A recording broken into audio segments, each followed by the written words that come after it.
Seriously, greed is massively strong. I need subs, send me donations and subs. Give me the money.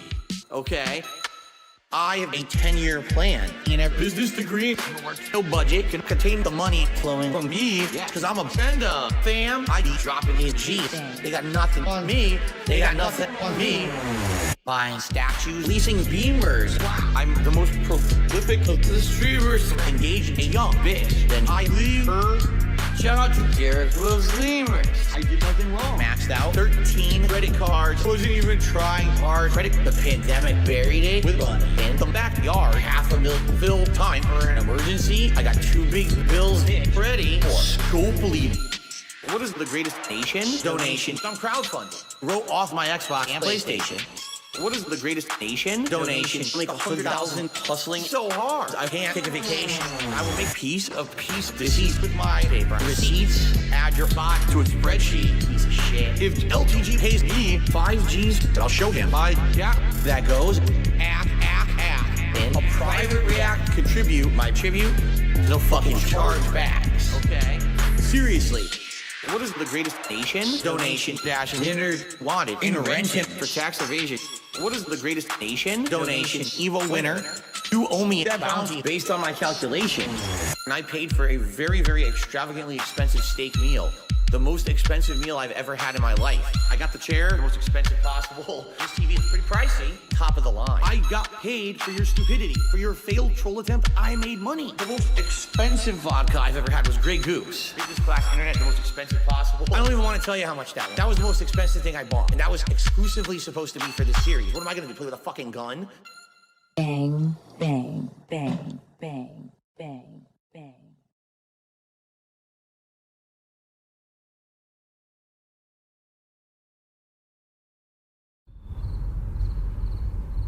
This year I spent an insane amount of money. I bought Brand new mouse and keyboard, new lap desk, really good quality, name brand, wrist rests. Have you seen my visual feast of RGBs for my 2 PCs? And it all syncs perfectly, which is really neat. I'm living king dream, dual streaming. I'm the king of crushing goals and belt controls while they see me go.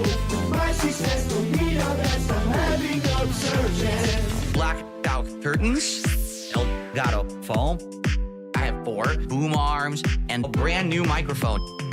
Primo webcam, the Elgato Stream Deck. As you can see, RGBs powered by SkyTech. I got a new crown. A crown that fits and thickers final chip. Oh, it dropped it.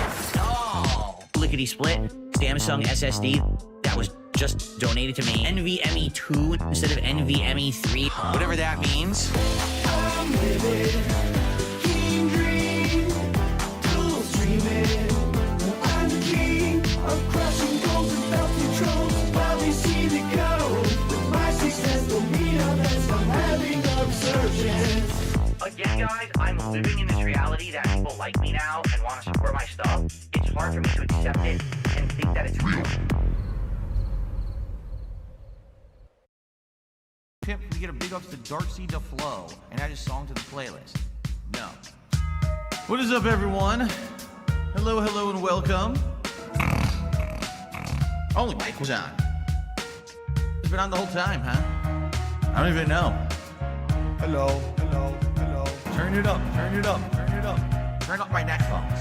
Mic check, 1, 2, 1, 2. What's up, Jamie? Yo, yo.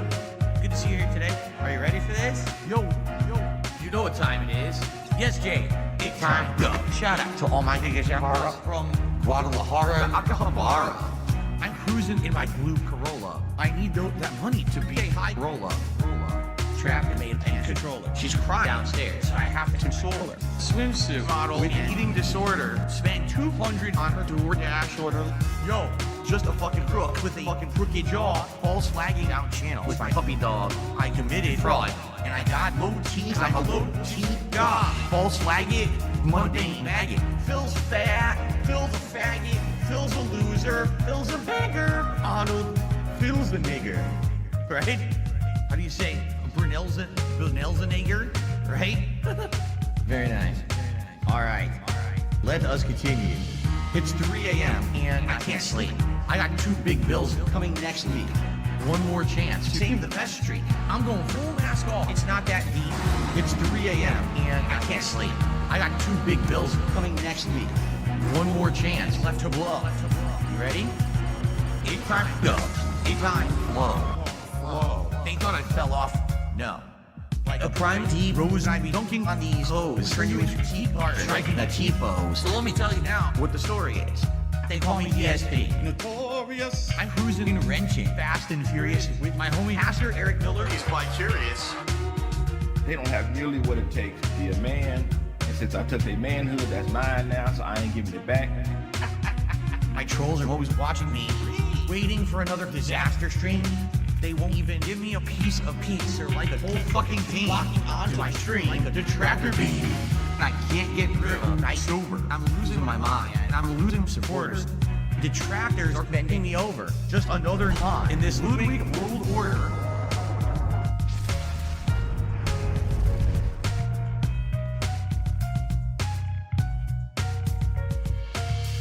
And now I'm seeing so much clearer as I sit here staring into Dark Dave's mirror and all of my fears and all that I see. The raw DSP, bottom leader, cult leader. It's 3 a.m. and I still can't sleep. I guess this is all I will ever be. This is just how time flows. Until it time go. It's gonna take years of effort to try to dig myself out of this fucking hole. It really is. And it sucks. I hope that someday I'll get out of it. I don't know if I ever will. I may be living month to month, paycheck to paycheck, begging for fucking tips and shit on stream for the rest of my life. Like, it's been tough. You know, my life has been tough over the last decade. Yeah. You know, my life has been tough over the last decade. Yeah. You know, my life has been tough over the last decade.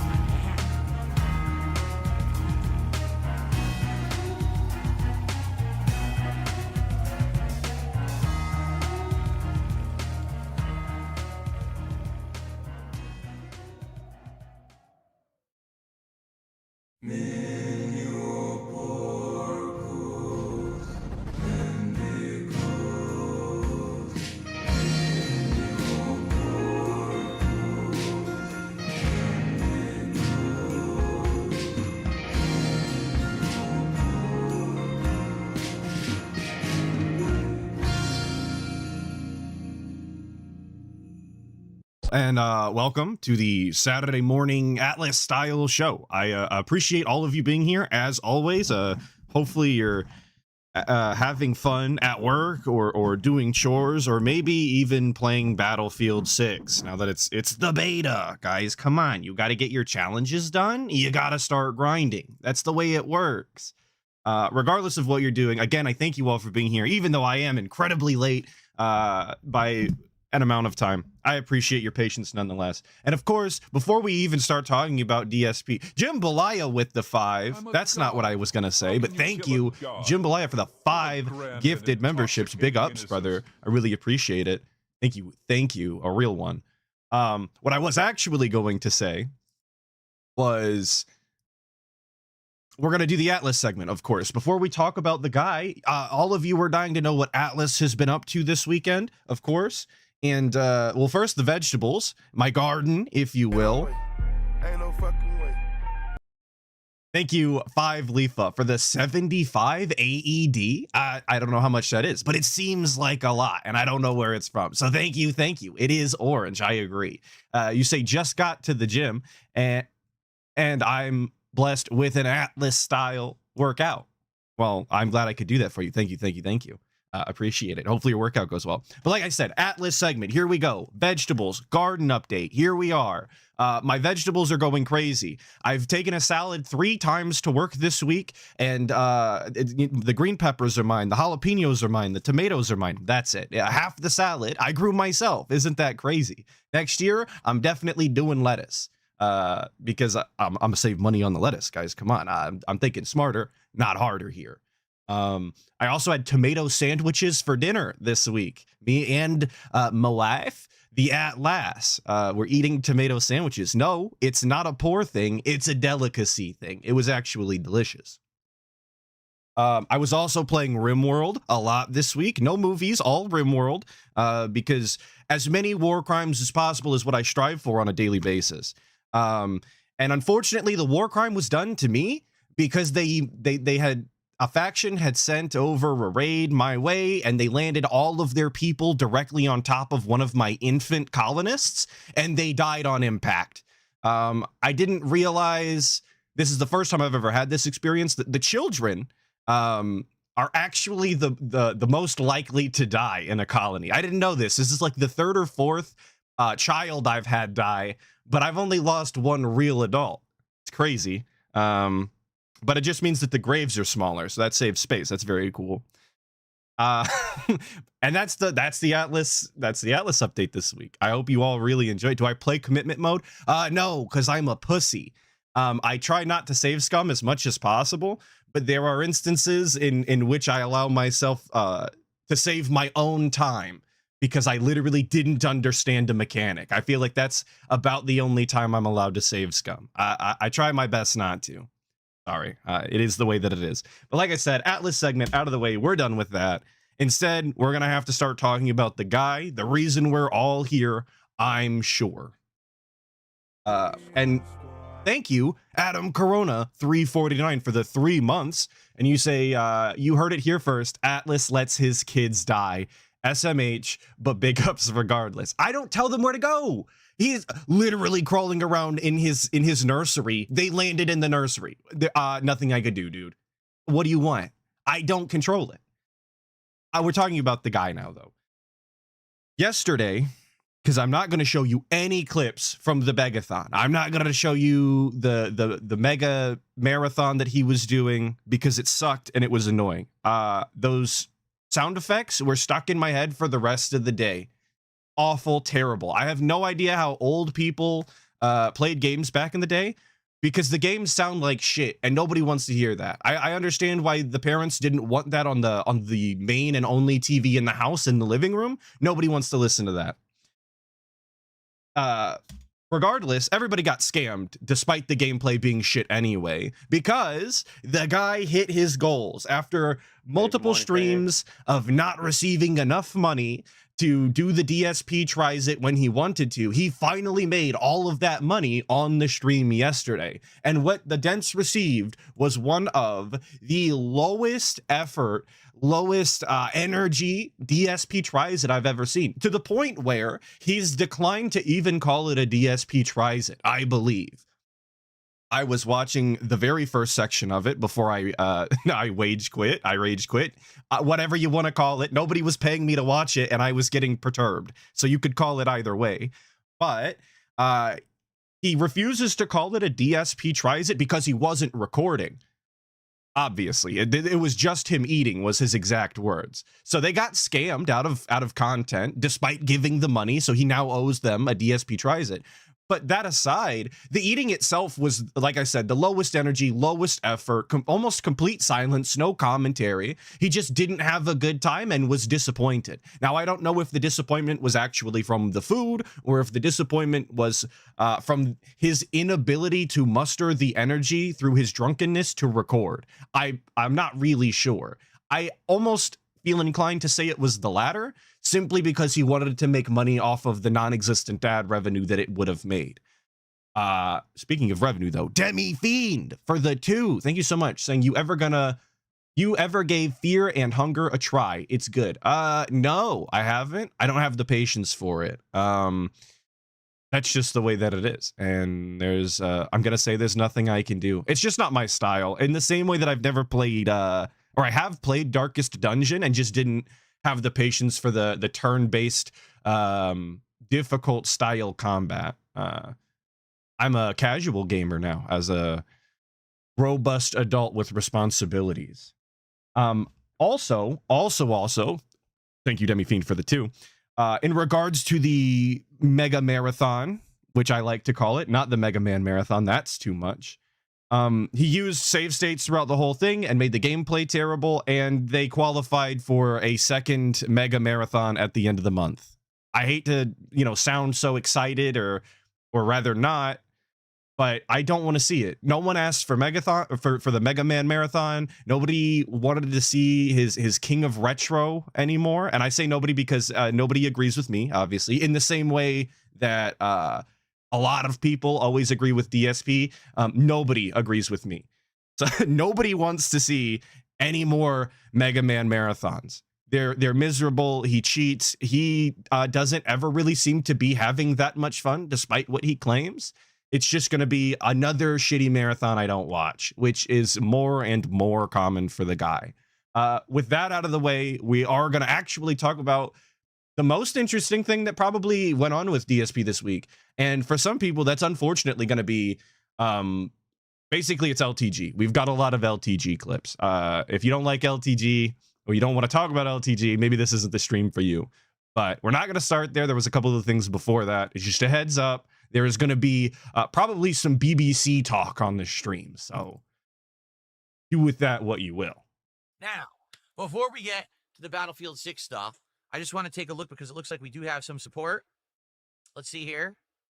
Which, and nobody asked, I did play Battlefield 6, the beta. I played it yesterday, and I played it a little bit this morning.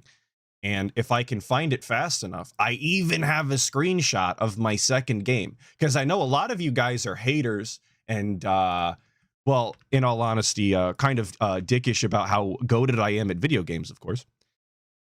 So I'm going to see if I can find you this amazing, awesome, fantastic screenshot of my game. But I'm going to let the guy play while I do it. I won't waste your time that way. Oh, he's going to waste your time with silence. So... Someone took $2 and says, half your streams should be trying to be making money and the other half should be for fun. This is my job. When you go to your job, do you say, hey, half the time that I'm here, I'm making money. And then the other half, I'll just sit here and do everything and I'll just do it for free. This is how I make a living. This is how I pay my bills. This is how I support my family. What you're saying is nonsensical. Just because I'm on stream playing games for a lot of the time I'm on stream doesn't mean it's not work. But games aren't work. I don't know how many different ways you can tell this guy or anybody really, any streamer that goes on to say, this is the hardest job I've ever had to do. You guys don't understand this nonsense that streamers and specifically people that play video games on stream for a living are doing any sort of work is beyond asinine. They are doing what people dream to do on a regular basis and then complaining about it while receiving buku amounts of fucking money, by the way, especially in DSP's case, as terrible as he is at video games. Because he's never on. He never does well. He's never dunking on the children. He's still making absolute asinine amounts of money. Speaking of dunking on the children, I did find the screenshot. It's massive, but you could see me here at the top of the leaderboard, of course, absolutely shitting on him. There was nothing they could do. I was tearing them up, 40-7 with 31 assists and 8 captures. Don't tell me I'm not playing the objective. Okay, we'll go back to DSP. I'll get that out of here. I had to flex a little bit. Okay, I'm an online content creator. I'm a gamer. I'm not even unemployed, and I was on top of the leaderboard. I have to revel a little bit. And there's thousands of people around the world who like what I do, and I deserve to be paid for it. No, this is not just my hobby where it's a side gig. I've been doing it. And thank you, Incorrect Beans, for instantly seeing Cum Blaster Master, probably the best name on that leaderboard. I noticed that myself when looking at it. Very cool name. Shout out Cum Blaster Master. I hope he sees this stream. Full-time since 2011, and I will continue to do it full-time for as long as I so choose to, and not a moment longer or shorter. So stop trying to make dumb suggestions like that. Oh, just do it for free. Oh, yeah, just forget about anything. Here's the thing. Here's the fun part about what you said. As much as I would like to do it for free and work half the time making money and half the time not, that's not how bills work. Bills don't say, oh, half the time pay us and half the time don't. They say, just pay us all the time. Therefore, I have to actually be making money when I'm working all the time. That's actually how DSP thinks his bills work, or at least how he tries to pitch his bills to his dents. He really thinks that the bills are all the time, the every week bill that he has to pay. There's an ever revolving door of hundreds of bills that are coming in monthly, and that's why he needs $150 every stream twice a day, because he has infinite bills that you always have to be paying. Every dollar, of course, directly into the bills. That's just been the narrative. So this obviously this troll doesn't pay attention. He's a fake fan, I guess. That's how life works. Maybe one day Fucking you'll become an idiot. adult and you'll understand how it works. Yeah, For the now, daily though, two big I'll bills, accept pretty your $2. much. Thanks very much. Okay then. Yikes. I like that he's still using yikes, by the way. Thank you, Catherine, for introducing DSP to yikes. We'll never recover. All right. And there was a super chat. It was pretty trollish, but I want to see what it says. It's from Reluctant Handjob. Wow, what a great name, huh? What A great idiot. name. Please keep in mind that he's read comments from Reluctant Handjob before. This is not the first time that Reluctant Handjob has decided to speak to DSP and gotten attention. But before, it wasn't trollish enough to call it out. We just went with it. I think maybe he even went on the board. I don't recall specifically, but he's definitely been around before. I remember the name, and DSP read it. But now that this comment is just, you know, a little trollish, even though we're going to read it, we got to shit on his name, obviously. He says, your fans don't care about whether you hit goals or not. Yes, they do. My fans do. The trolls don't. Well, I take that back. The trolls do. They don't want me to hit goals. Get it? My fans do actually care. That's why they come by and they actually support my streams. So I don't even need to read the rest of your message here. You're just a moron. But thanks for $5. And he says that with such confidence, but I'm a firm believer that nobody really wants to watch him eat. The reason that those DSP tries that get the views they do, which isn't a lot, is because the trolls are watching. The people are making DSP eating clips and showing everybody how awful he is when he eats and how ugly and disgusting and pig-like it is, right? That's why those get views. I'm not convinced, like he tells it, that all of the fans are the ones that are just dying to see these goals. The only goals that he ever does is eating, of course. The fans really want to see the goals. They're practically begging on their fucking hands and knees for this content, which he didn't give them, again, by the way. So I'm glad we could scam them out of something that even he acknowledges they want. So it doesn't matter what narrative you follow, he's in the wrong, but whatever. They love it. Okay, then. I'm definitely not putting your name on the leaderboard because it's so dumb. I'm just going to say stupid, which is your name. What up, Crust Punks? Okay. Thank you for making the stream. All righty. All right, so how's everyone doing today? What's up, Chris? I know Chris has been trying to get my attention all morning. What's going on, Big Chris? ups, How are ya? Chris. I know you're vying for my attention, just dying for it. Someone, again, tipped $2 and says, you say that you're doing fine financially. I am. Then why is it that you can't play games for fun during the week? Okay, again, what? He's so ass hurt when people just imply that he's not doing well. They imply that they're doubting the narrative he pushes. Absolute fucking instantly ass mad. I am. So for your information. What is it with people who just don't understand a simple concept? Okay? My job is online I streaming turned the and gap. Yeah. content creation, notably in the gameplay field, but podcasting, chill streams, etc. This is my job. This is not like rocket science, but apparently to you it is.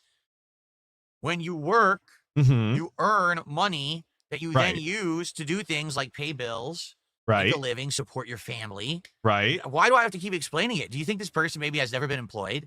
See, but again, this requires you to believe that what DSP does on a daily basis is work. You have to buy into the notion that this is some sort of labor or service that is being done, and it's deserve it enough to be monetized. That's the narrative that you have to buy into in order to believe what DSP says. This is not a 9-to-5. Like, exactly. No, Zaku boy. Exactly. This is not a normal job. This is one of those jobs where not being paid is absolutely a possibility, and the vast majority of people that do this job, quote unquote, don't get paid for it.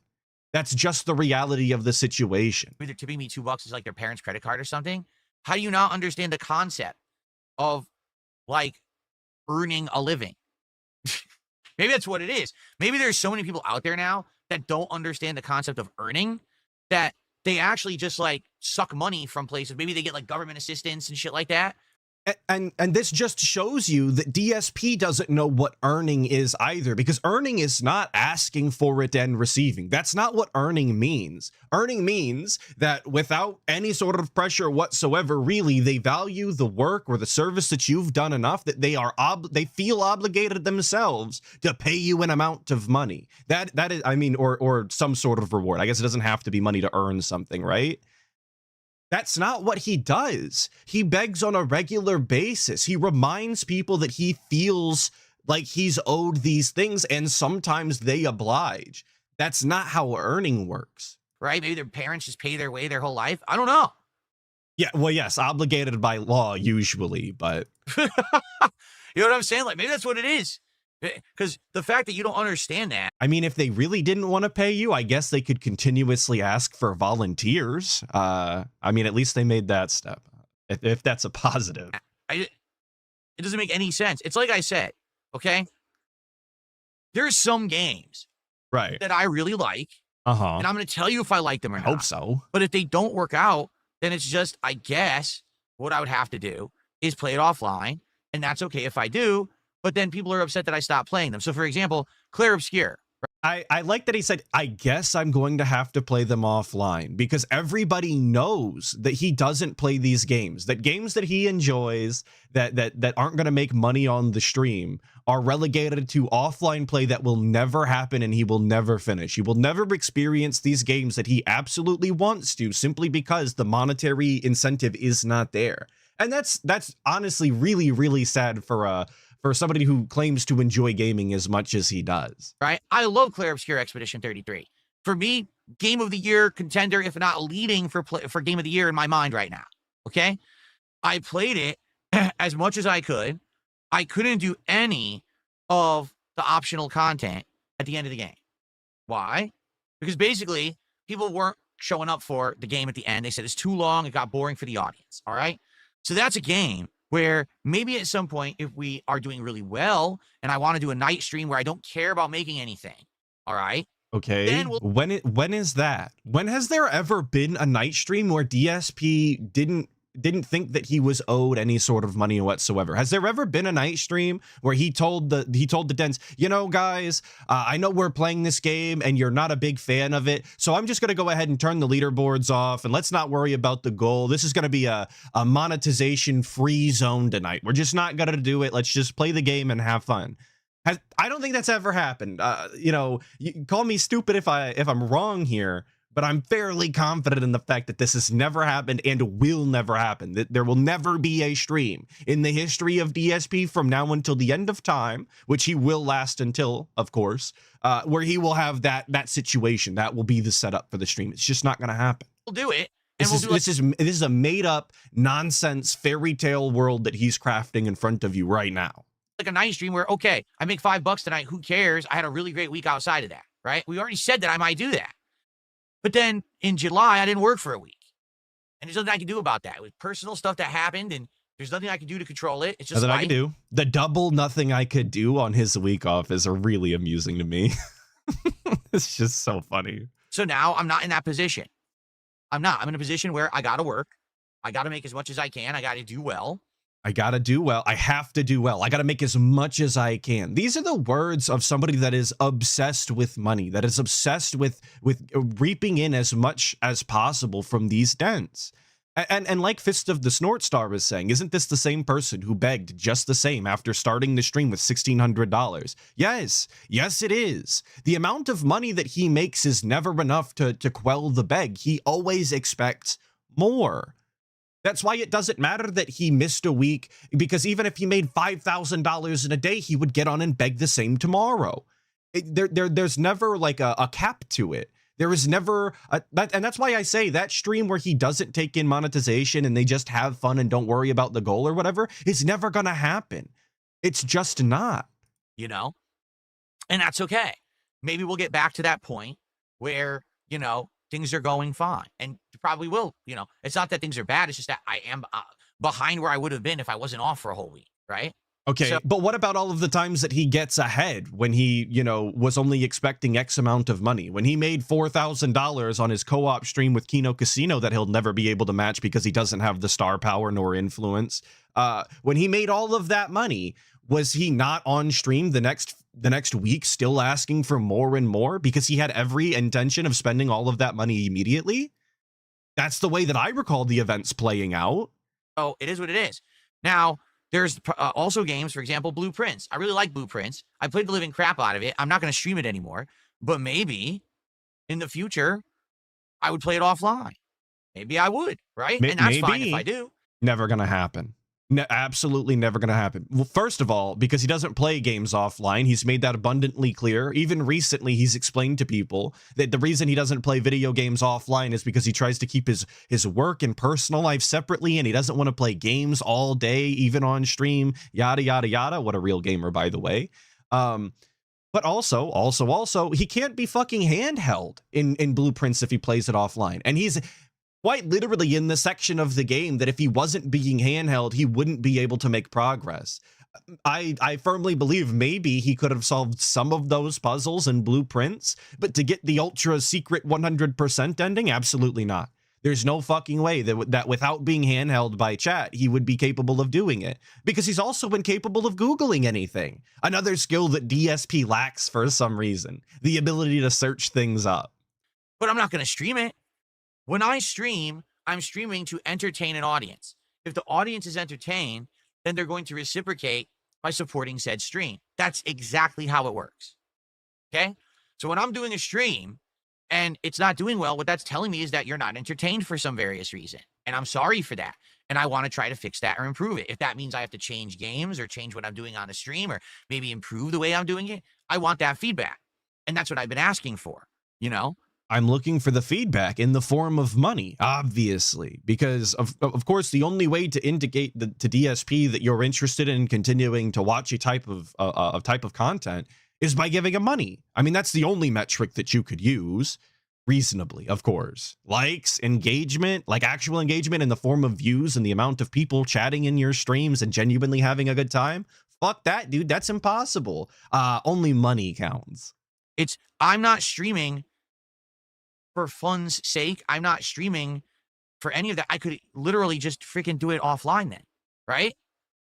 That's what I mean. If I want to play more Blueprints, now I know that playthrough has over 60 hours, outstayed its welcome. I'll do it offline for myself. And this is the type of energy he brings to these streams. This is the mentality that he has. And then he is so confused why people dislike him and why so many people are out to get him and point out all his flaws, because you just got on stream and told everybody you don't enjoy streaming. You have no interest in doing it for the fun of it or any aspect of that at all. It's purely for the monetization. That if you were not being paid, you would not be streaming and you would not be gaming. The only two things that you actually fucking do on a day-to-day basis, you wouldn't do without the money. What does that say about you and your character and what you value? There's no more fun in this, that having an audience and experiencing these games with them and being able to, you know, show them these varieties of games and share your opinion with them. None of that matters without the $sign next to it. See what I'm saying? So the whole concept of, why don't you just stream and not care about what you make? Because I'm streaming because it's my job. I'm paying for the best quality internet that there is. I'm paying for all the games. I'm paying for the electricity. I'm paying for all of this to make a business, not to have a frivolous stream that's just for fun. It's pretty simple. I don't understand why people don't understand the concept. So like I said, it's just a lack of passion on his behalf in this capacity. That's all this is. There are tons of people that go out of their way to improve their streams and actually put on good streams for no money or less money than DSP, and they're far happier to do it. I just seen it in chat. Where did it go? And Leozard M said, I mean, that sounds like me at work. Well, and that's the problem, is that DSP makes this sound like a 9-to-5, like a 40-hour-a-week full-time gig that he's obligated to do for his family. And that's just not the way I, or a lot of people, think that streaming should be, or at least the way that it should be presented. I mean, it's one thing if you hold these these expectations or these grudges or whatever you want to call them behind the scenes, and that's how you feel about it, sure. But to get on stream and really behave this way and really say these things, I mean, Jesus Christ, bro, have some sort of mask for the public. Just be a little more likable. Thank you, Adam Corona 349 for the 2, saying, I wonder how those lawsuits are working out. Well, I think you got the lawsuit update that you did, which is nothing, because that's exactly how much progress has been made. Oh, thank you, Adam Corona, for the 2. We're all wondering. How don't you get that? Got to take a big sip after we dunked on that loser. Very weird. And for those who are upset, oh, he's talking about this, people are asking. You notice? I mean, we would have already been watching Battlefield 6, but now you notice that people are talking about it, and that's why I'm addressing it. I'm not going to ignore people, all right? Except he ignores people all the time. All the time. There's all sorts of things that go on in his chat that get said to him by fans and detractors alike that he ignores. So why can't we ignore this? Why did we pick this day, this specific instance, to address this troll nonsense about gaming offline or not making money on the streams? Why was right now absolutely imperative that we address it? I thought we didn't interact with the trolls or their narratives. We don't care about any of that shit. We're just here for fun. Oh, but I can't ignore the people. Which one is it? Or else I might as well just talk to myself, right? Okay.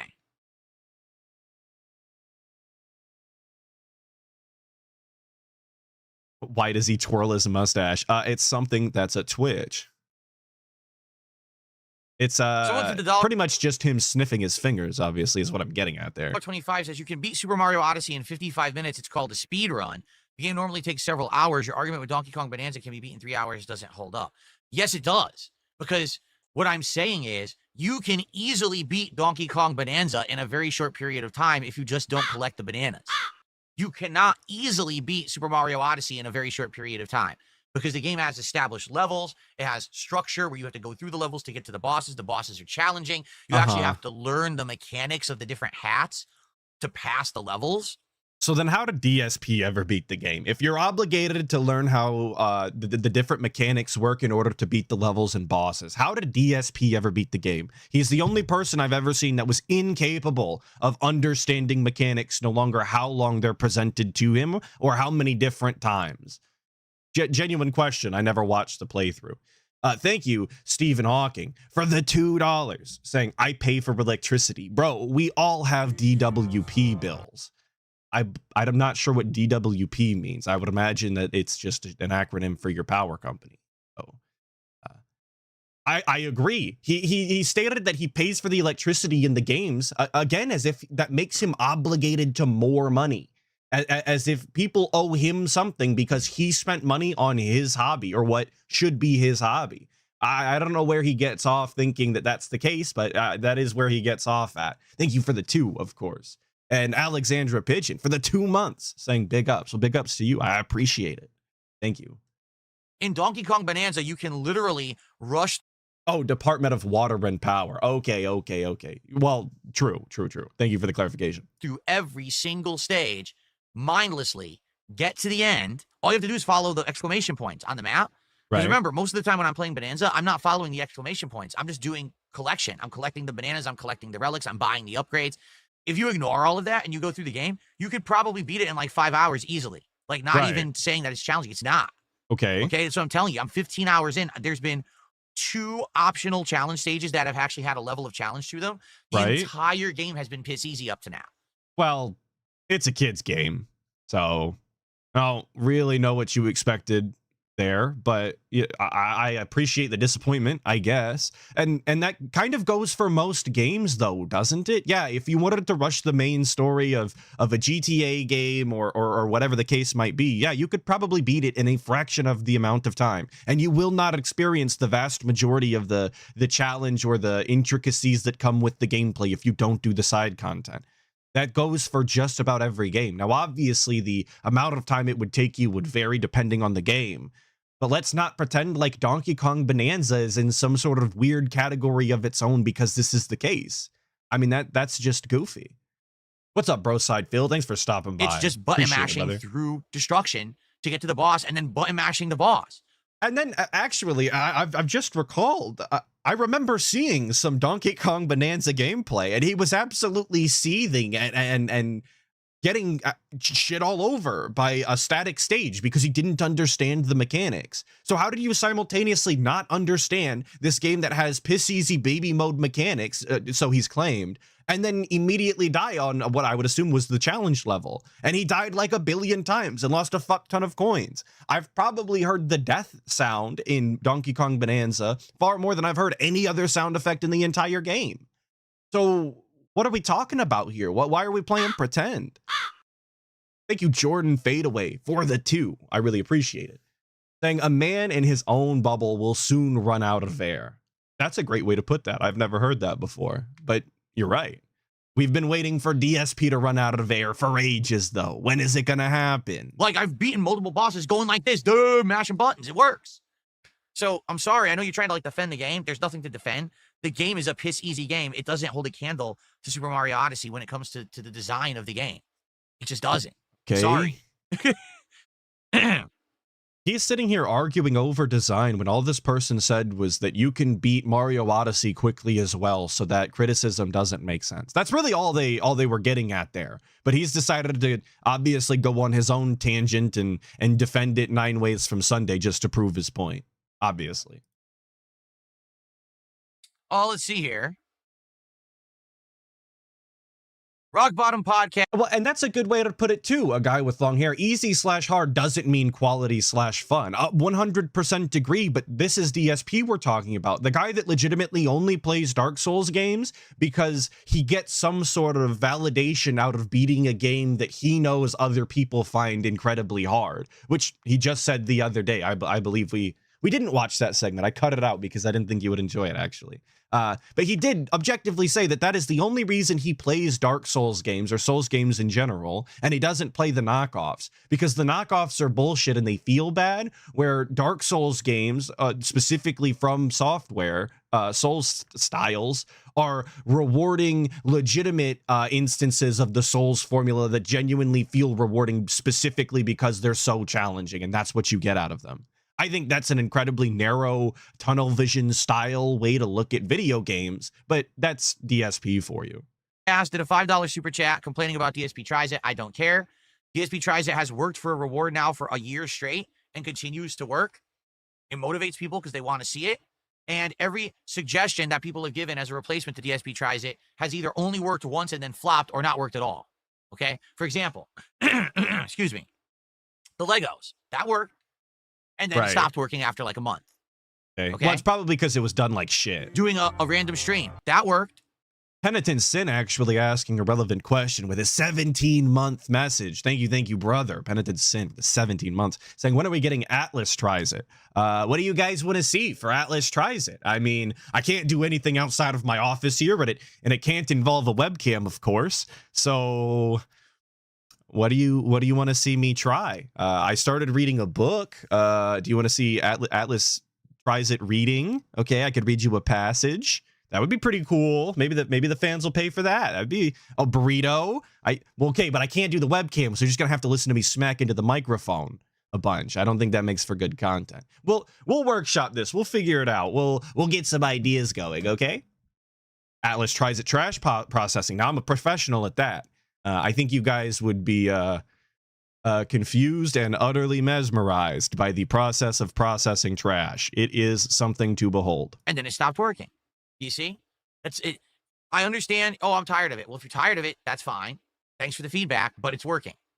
If you have a better idea, present it. No one has presented a better idea that's worked better than DSP Tries It. Not a single person.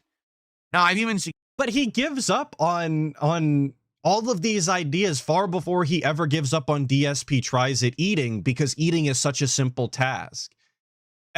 Like, that's just the way that it is. He also does these DSP Tries It segments in the middle of a stream, which he doesn't do the other ones, if that makes any sort of sense. Like, he plays video games and then eats and then goes back to playing video games. He's probably receiving more money on those streams, where he'll start the late stream building a Lego for 4 weeks in a row. Those just aren't equivalent. Those really aren't comparable. Like, there's a reason that content doesn't do nearly as well, and it's purely because of the presentation and the format in which it's presented. It's not, again, like he said earlier, it's not rocket science. But he doesn't want to do anything. He doesn't want to put effort in, and he doesn't want to experience anything other than the sensations in his mouth when the robust burger bursts the tangy flavor all over his tongue or whatever. Suggested that we do other things for DSP tries it, right? I've suggested, why don't we have a night where we do like a tasting of drinks or liquor or something like that? Maybe a variety of beers. We could compare. See, and this is exactly what I'm fucking talking about. It's never anything interesting. It's just watch this guy eat and drink. Meanwhile, you're sat at home giving him money so that you can't, afford to eat and drink your own food? Your own beverages? That doesn't sound like a good trade. That's not a good fucking pitch, bro. 4 or 5 popular beers against each other for DSP Tries It one night. I said we could do that. No one seems to be interested. Every time that we bring it up or we talk about it, it doesn't work. I'd like to do other things for DSP Tries It, but I need to know. Like, his only idea is never getting off of the ground because nobody bites on it. Meanwhile, 100 ideas have been pitched to him and people react to them in chat and he just shits on them instantly. It's always why he can't do it, why it's not a good idea, why he personally doesn't like it, and then nothing ever happens. We never move forward with any new content. We just cry and whine every day. Thank you, Stephen Hawking, again, for the 2 big ups, saying DSP Tries It, Claymore Edition. I agree. That's all I can say on the matter. Exactly what you would want, and then we can make it work. Because it's also something like that cannot be done on the fly. Like right now, on the fly, I could order any food I want delivery. But I can't just have a bunch of beers here for a What a fucking king, dude. Did you hear that? None of you can relate to this because you're peon wages out there, okay? But this guy can order any fast food or any food he wants on DoorDash, dude. Think about that. Yeah, why wouldn't you want to be him? I see you in chat. What a flex. I'm jealous. Of course you are, because he's the best. It's really so simple sometimes. Taste test. I'd actually have to go get the beer from the liquor store. You see the difference? So, yeah. If you have suggestions. And also, I don't know if he has this service where he lives, but I know at least where I lived for a while, you could get liquor delivered. I don't really know how they got away with that, and that's why I don't know if you could still do it, but you could get liquor delivered, and I know the people that did not get ID'd. I don't know how the process works, but it's whatever. We're just gonna make excuses anyway. Thank you, Go to Boehm, for the 5, saying, remember when he tried to suggest putting a Wolverine toy in the background as a goal? I do. And that was way better than this other bullshit talking about, oh, DSP, can you make your Italian style sauce for us? Yeah, no, that's stupid. But the Wolverine toy in the background, that's worth the people's money, I think. Thank you, Go to Boehm, for the 5 and the memory, of course. And Vaporwares with the 2. Saying DSP tries it, working a real 9 to 5. We have a clip where DSP implies that he's better than people making minimum wage, and I'm really excited to get to it because I find it utterly detestable and disgusting. And he's incapable. He just is incapable of working a real job. But like I said, we'll get there. Thank you for the 2 Vaporwares. And Sleepy Dawn for the 19 months with the message saying minimum effort, but wants maximum output. Yeah, hundreds, if not thousands of dollars is the expectation for eating food and playing video games. Things that people, like I said, do for fun and hobbies, and also is quite literally a necessity to continue to live. That's what he expects to be paid for. Isn't that crazy? I would love to hear them. All right. But the suggestions that I get are always false. What do I mean by that? Oh, you should give away something. The suggestions are false, by the way. I love the phrasage on that. I'm pretty sure phrasage is not a word, by the way. Don't use that in public. People will laugh at you. Do it when we hit a goal. You'll do a giveaway. That doesn't work. Number one, giveaways are very scrutinized because people can say, "Oh, it's not legit. It wasn't fair. Oh, that's a contest. That's gambling." Now you have to have rules and regulations in place. If you're not aware, yes, that is true. Depending on where you live in the United States, actually doing giveaways is considered like a gambling contest, and you have to actually have like transparency and everything. It's crazy. That's number one. I don't feel like it has to be that complicated. You could make a giveaway pretty transparent by just doing actual like RNG number generator on stream live in front of everybody. and then contacting them behind the scenes. Like I don't know if it specifically on paperwork has to be more complicated than that for the law, but this is the guy that's lied on his bankruptcy and gotten away with numerous TOS violations. To pretend like we care about gambling laws in the form of giveaways on streams is absolutely fucking silly, especially because he's done them before in the past. So I don't know what we're talking about here. He's done giveaways before on the King of Hate forums and nothing has ever happened. But now we're scared. Now we're incapable? Okay. Number two, giveaways literally benefit one person, the person who wins. So let's say, for example, let's say when we hit 10 goals, I'll give away this cat squishy handrest and I'll autograph it and I'll mail it to you if you're the winner of the giveaway. Okay, that's just an example. I don't think anyone would ever want this, but I'm just grabbing anything randomly around me. Okay? So, wow, let's do it. Let's support Phil. Let's all do it. And everyone supports, and then one person gets this. Right. How is that fair? If you're doing a video or you're doing something publicly, like an extra stream, well, it's fair in the sense that they understood the terms and conditions of the chances of winning that. If that makes any sort of sense, like if you kept track of all of the people that supported to get to that goal, and then you picked amongst those people via RNG, like I said, that you could do in front of everybody, that would be fair. That would be the definition of fair as long as it was explained thoroughly beforehand. It's not fair, I guess, in the sense that not everybody gets the same thing, but I think that's a weird kind of view on what the word fair means. Thank you, Vaporwares, for the 5. I really appreciate it. A lot of money, a $5 bill. Gets you far at the Mickey D's. Say thank you. And you say, how does a man addicted to gacha not understand the thrill of a giveaway? That's a great question. And you would think, knowing how gacha works and how hopelessly addicted he is and has been in the past, that he would be more obligated to try and pull on that to receive more money. But that would require, I think, a little more business acumen than DSP really has. Despite his business degree, he doesn't actually understand how businesses work, nor supply and demand, nor any sort of, pitching of ideas either. All of that is completely outside of his capabilities. So I guess there's your answer. I appreciate the 5 and the idea once again. Extra video, a DSP tries it event. Everyone gets that. Atlas doing a giveaway for a seat at the wedding. Somebody already actually won that. I'm not gonna give away who it was, but see, everyone gets the reward, as opposed to just one person gets the reward. This is fine, but this should not be tied to levels of support at all. Anyone who actually does a giveaway tied to levels of support like that, it's pretty much a scam.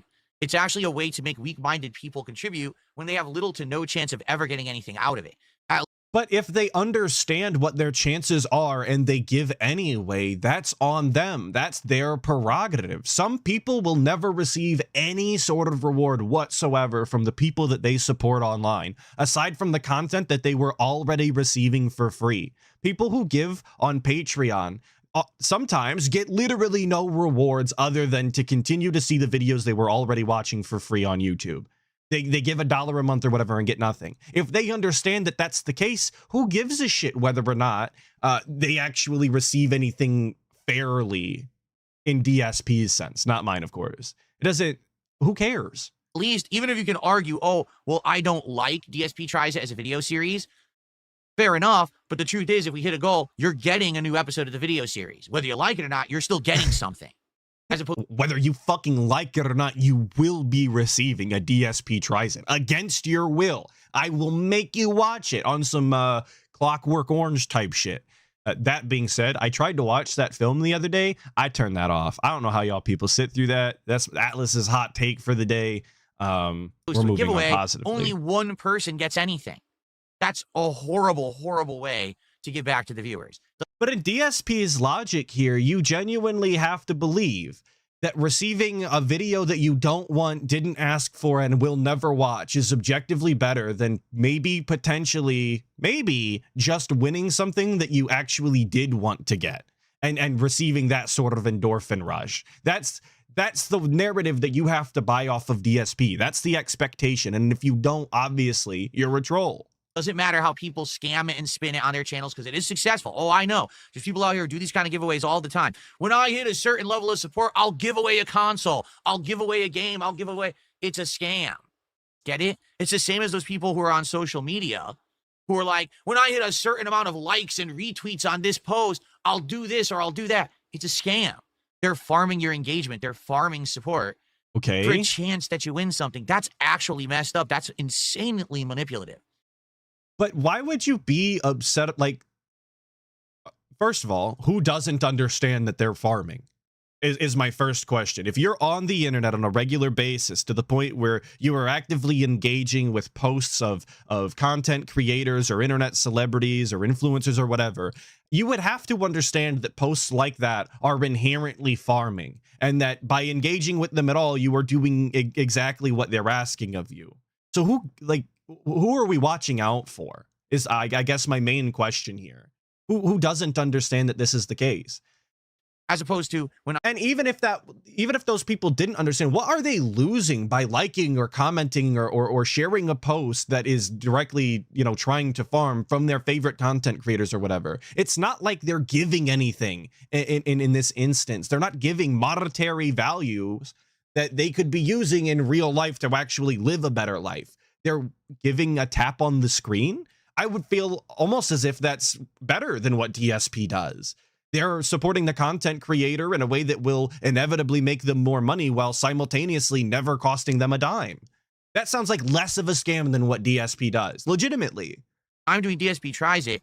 You're getting a reward when I hit that milestone. It's happening. Again, maybe you don't like the reward, but you're still getting the reward.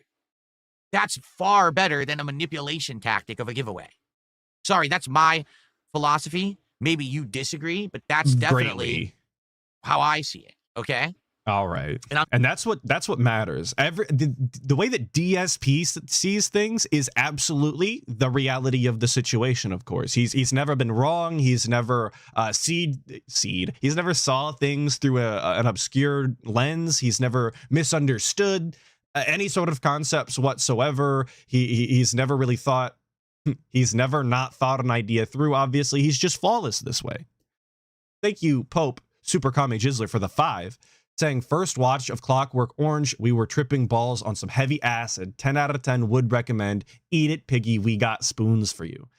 I have no issue if that's your favorite movie. I do question why, but if you like it, you like it. It just wasn't for me. I wanted to go watch True Detective instead. I'm definitely not going to go out of my way to do things in a messed up, underhanded of course, way for the 5 to try to Pope. manipulate. I really appreciate it.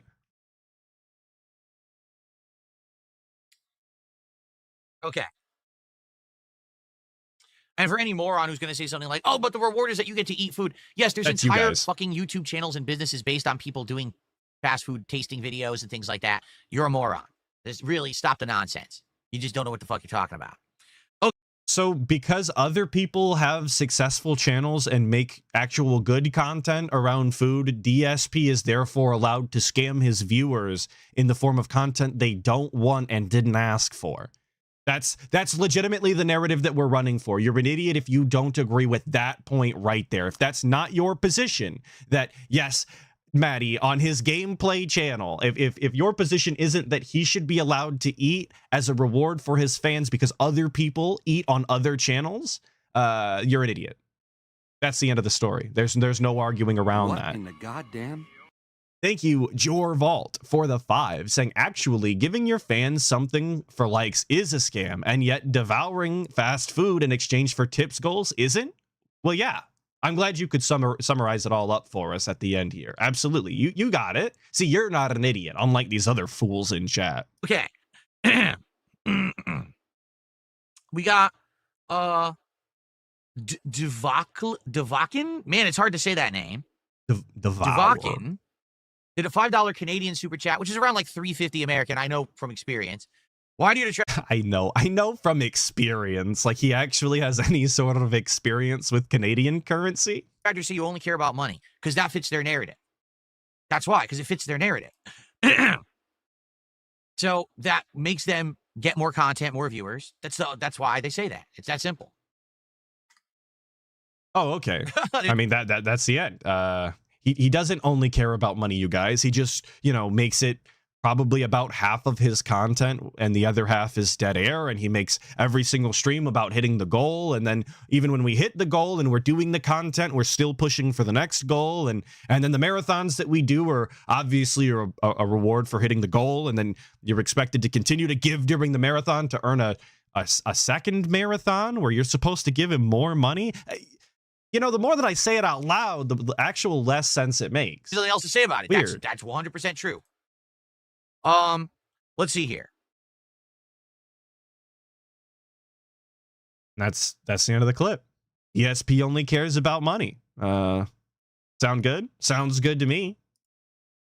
Once you're in the Moving on to Apple the next ecosphere, one. it's impossible to leave. Okay, so I included this, and this might not be very interesting to other people. But I always find DSP in the real world a very interesting thing, and more specifically, his take on cell phones here and his experience purchasing a cell phone, I thought was kind of funny. So I did include it in this clip. My bad if you don't find this nearly as interesting as I do. Once you're in the Apple ecosphere, it's impossible to leave. No, that's not true. I'm out. I got in earlier on in my YouTube career, probably around 2012-ish. I basically got an iPhone, I got an iPad, I got everything. And I was with them for, I'd say, maybe 10-ish years. And then... I'm already put off by the way that he's talking about it, because like the idea of an Apple ecosphere, I understand, but to reference it in that way and talk about it as if it's a real thing is very strange. And then, yes, to continue and go on to say I was with them for 15 years as if this is some sort of like some sort of team that he's on, or as if he's, you know, part of something. And that's really just not the case. It's this weird, like, I'm not going to say loyalty, but that's what it sounds like. That's the verbiage he's using. My wife said, The phrasage, as I said earlier. You know, the alternative. I think that the other products are just as good, if not better. And when we went to get our phone upgrades, and if you missed that, this was Kat's idea. She likes the alternatives better. Despite DSP being in the Apple ecosphere, as it's being called, it was Kat that said that she liked the alternatives and was interested in the other brands. So, of course, this meant something to DSP, and we had to act on it because our wife said so, dude. you know, it was time to do that incremental. Every few years, you can do a trade-in upgrade deal. We went and looked at all the phones in the store, and there's so many now. There's Samsung, there's Google, there's that other brand. Nice. And they're all the Android. But then you have Apple, and they do their thing. He and he legitimately just named less brands of phones than there were back in the day. By the way, like there used to be more phone brands. Fucking Razer used to exist. Like Motorola's used to exist. We had, you know, Nokia's. There was Droids existed. There were Blackberries. There were iPhones. DSP just listed less phone brands than there were in the past. But now there's so many, you guys. You wouldn't believe it, dude. And I'm just looking at all of them and looking at the features, looking at how the phones look and operate, and the prices. Like, looking at the phones, looking to see how the phones look and operate. What a just weird, vague way to say that. The Android phones. Yes, arson, sidekicks, exactly. The baddest girls in school had sidekicks, and that's real talk, dude. Are way cheaper than the iPhones, but they do exactly the same thing, if not better. Like, they have the same quality of camera, the same features. The only thing is you got to learn the operating system. It's a little different, but it's really not that big of a deal. It's pretty easy to learn jump the into. operating system. And the phones are ridiculous. What does that mean on phones? Genuine question. What does it mean if to learn the operating systems? Are they that different? Is this, you know, Windows to Linux style, switching from Android to Apple? I genuinely don't know. I've never made the transition, but what? Ridiculously cheaper. So you pay way less. You finance it and you pay way less for it. Like, why on earth would you want to pay so much money for the iPhone? It doesn't even have better features anymore. At one point it did, don't get me wrong. At one point iPhones. And YouTube Style Channel has a great point saying, Atlas, I thought that he didn't even look at the price tags. That's what he said last week when he was purchasing alcohol. I guess maybe phones they're too rich for his blood. We have to look at the price tag for those, of course. But the liquor, just throw that in. We need that. That's a obligated to receive that, obviously. And I need it for my blood. Without it, I might actually start convulsing. Real talk. Were the state-of-the-art thing you wanted. Penitenson lying in chat saying everyone finances phones. I would never. I paid $300 for my phone in cash, and they'll never hear from me again. That's the way I like to do it. If you wanted to be up on technology. No, I don't finance shit. Everything's the same. Except for this house, of course. Although, when I was there, they had that phone. I don't even know if they still have this, but they had that phone with the big-ass screen that folds. Like that liquid screen. Is that what they call that? Liquid screen?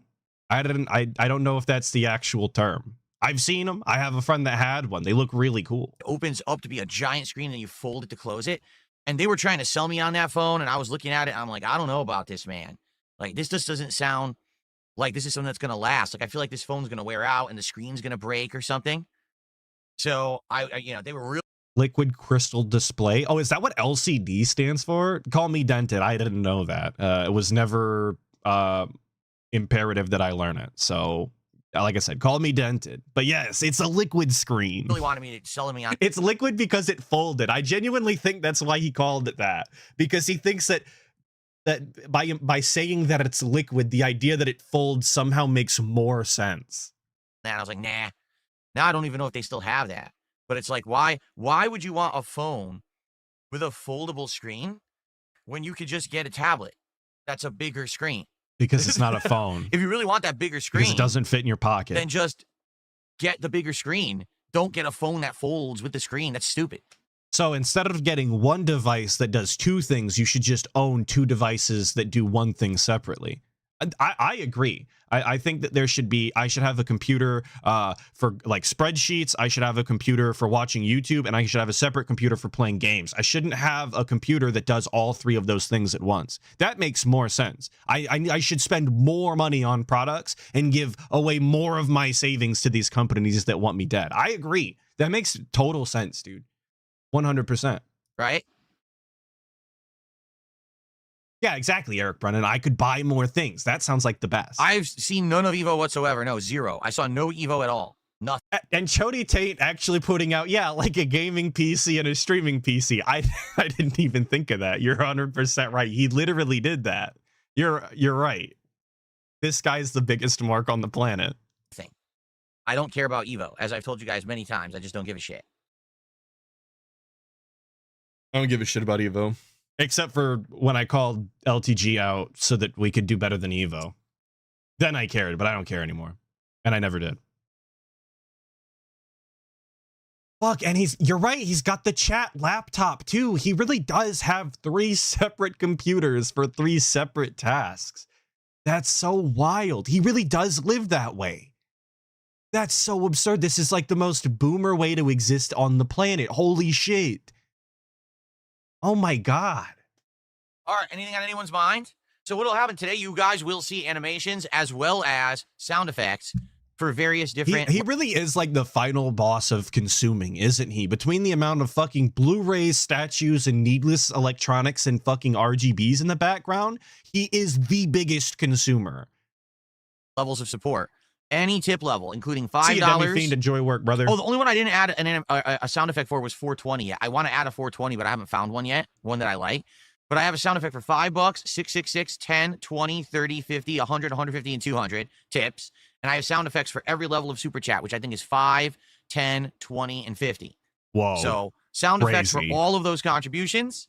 I like that DSP once again has arrived a decade late to having sound effects and animations regularly playing on the stream. I think that's hilarious that once again he's proven that he is still a decade in the past. And he's advertising it like he always does, like it's the hottest and newest thing on the planet. This is worth everybody's money. The dents should be like falling all over themselves, rushing to get their mom's debit card and immediately send all of the funds his way for fucking Mario animation where he spins around and makes an incredibly short noise. That's definitely worth your $5 100 times a day, of course.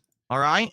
And yes, we're still doing for $20, it's the banana animations. For $10, it's the Mega Man animations. And now for a $5 super chat, it is Mario from Mario World. So we have all these cool new animations. That's so robust. I like that you heard that one. Hell yeah.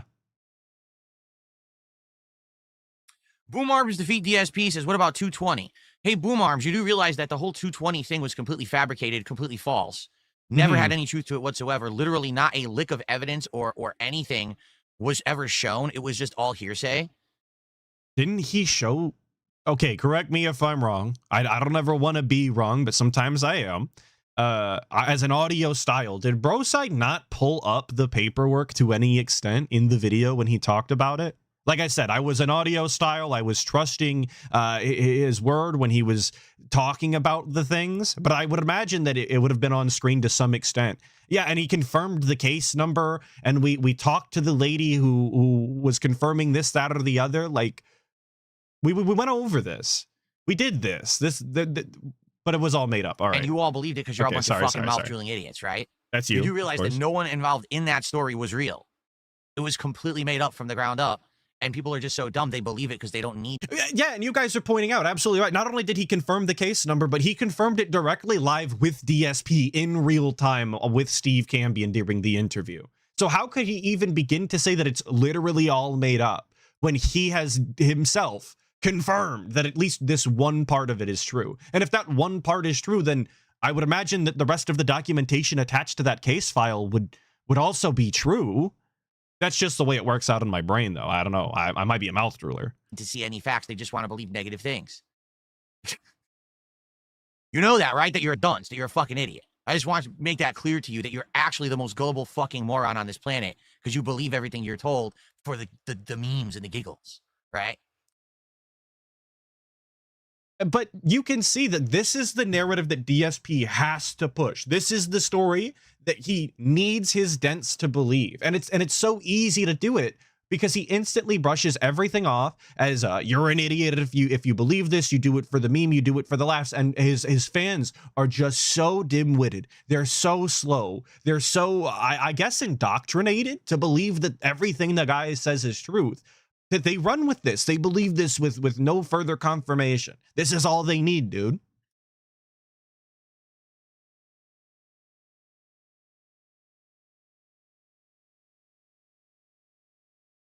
I'm also just here for the giggles, penitence, and that's a true statement. Giggling is my main goal in life. If you don't know what's going on, graphics, that's a good thing. These are dumbasses on the Kick Chat who do detractor memes and shit. Right. But all the stuff that they reference is always false and fake. They dumb memes that were made up that have nothing to do with reality, but they just all circle jerk each other into believing that everything is true, even though there's never ever been a lick of evidence of anything that they say. They just Never been a lick, yeah, it's true. So he just repeated himself. That's all that was him just repeating for nobody. He just wanted to say circle jerk for the 9,000th time. See, and there you go. Well, can you provide that it's evidence that it's false? No, you stupid fucking moron. You don't have to do that. In real life, it's called innocent until proven guilty. But he's proven you guilty. The documentation was there. The name of the officer was confirmed. The story that is being told by this lady in this interview, aside from the one that he did with DSP, this sounds like the DSP that we all know. I mean, the evidence is stacked against you. At some point, you're obligated to say something, I would imagine, or you're going to have to keep ducking. To pretend like you never have to answer for anything and that all of the illness is on them to prove something and then you never confirm nor deny is crazy. That's not how this works. You don't get to just throw a zillion fucking accusations at someone and then say, well, unless they can prove it, it's true. That's not how it works, you fucking idiot. I can make up anything about anyone right now and you're just going to blanket believe it, even though I've provided absolutely no evidence and it's just hearsay. He provided evidence. He provided evidence. Why are you so dumb? Like, no, I have to ask this question.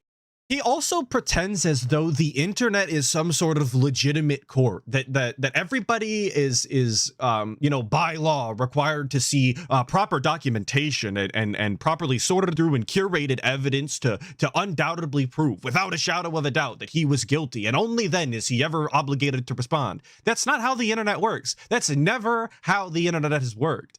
People say things about you, and if enough people believe them, you're basically obligated to respond, or you're, like I said, you're going to have to infinitely duck, and it will be brought up indefinitely.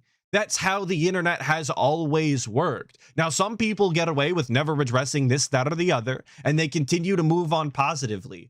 But DSP should know that's not him. That'll never be him. His fans, his viewers, we, the detractors, will never let that be the case. It will hang over his head forever until something else happens.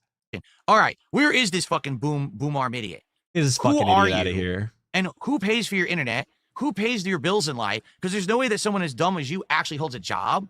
So who are you leeching off of? Is it your parents? Is it the government? I really want to know. See, and then it's this weird straw man where because you disagree with DSP, you have to be some online neat that lives in their parents' basements and is relying on either government assistance or your parents in order to pay your bills. Meanwhile, he actively begs every single day like a broke bum on the fucking street. I want to get that to the heart of the. You know, Redbird said now we get toxic, and I don't know if he meant me or DSP, but as I continue to talk, more and more I think it was me. I'm getting toxic. These people on the internet that are this stupid and actually just sit there believing toxic fucking hatred against people. Who are you? How do you exist? Because I'm shocked that you get out of bed every day and don't immediately trip and put your head through the wall and kill yourself because you're so stupid, right? How do you actually use the bathroom? DSP skirting a very dangerous line right there. I don't know why he went with the kill yourself route, but I personally wouldn't have went that way. I would have went around that sort of phrasage. I'm gonna keep doing that today. Without like defecating all over the floor. How do you tie your own shoes? I need to know how dumb people like you actually fucking get away with it. Because it's obvious if you're that fucking ignorant and stupid, right, that someone's doing everything for you, right? Now, please keep in mind, Jade is in the chat, or probably in the chat, or watching the video on demand, and he's going to be hearing all of this as he is wheelchair bound and incapable of doing anything other than going to the casino and typing like a sped in chat. Or Jade getting absolutely torn asunder by his hero, his icon. And there's nothing he could do. Not actually independent. There's no You're way. not actually independent. You have to have a handler, some sort of you know, never mind. I'm not going to say that. That's rude. That's rude. You need a guard of a variety that you are, you know. Let's see. I got a $2 tip. Do I get sick of people asking about detractors or telling you what detractors are doing, etc.? I mean, it gets tiresome because you guys know I don't care, right? Like, as I've said many times, I just don't give a shit about what they're doing or saying. And then these morons come on my streams and they repeat these stupid memes. Right. That like that 220 meme. Is getting to you. It's just so stupid. From what I'm to understand, again, this is just me trying to understand it from an outsider's perspective because I'm not. So we care so little about it. We don't want to hear about it. We don't know anything. We don't want to hear it. But from what I'm to understand, of course he knows something about it. Of course, and he's gonna pitch you his 100% understanding what you're supposed to believe is actually the reality, despite him claiming right before this that he doesn't know anything about it and he's not interested. Of course. Thank you. Fuck. Hang on. I want to get the name right. And it's shortened. Thank you, 5 Leafa. Probably Sleefa, for the 17.99 AED, saying if bro side is 100% lying about the 220 story, doesn't DSP have a solid case to sue for defamation? Well, if there was ever a case to sue for defamation on DSP's behalf, you would think that it would be that, lying about actual federal documentation when it comes to, a police case. But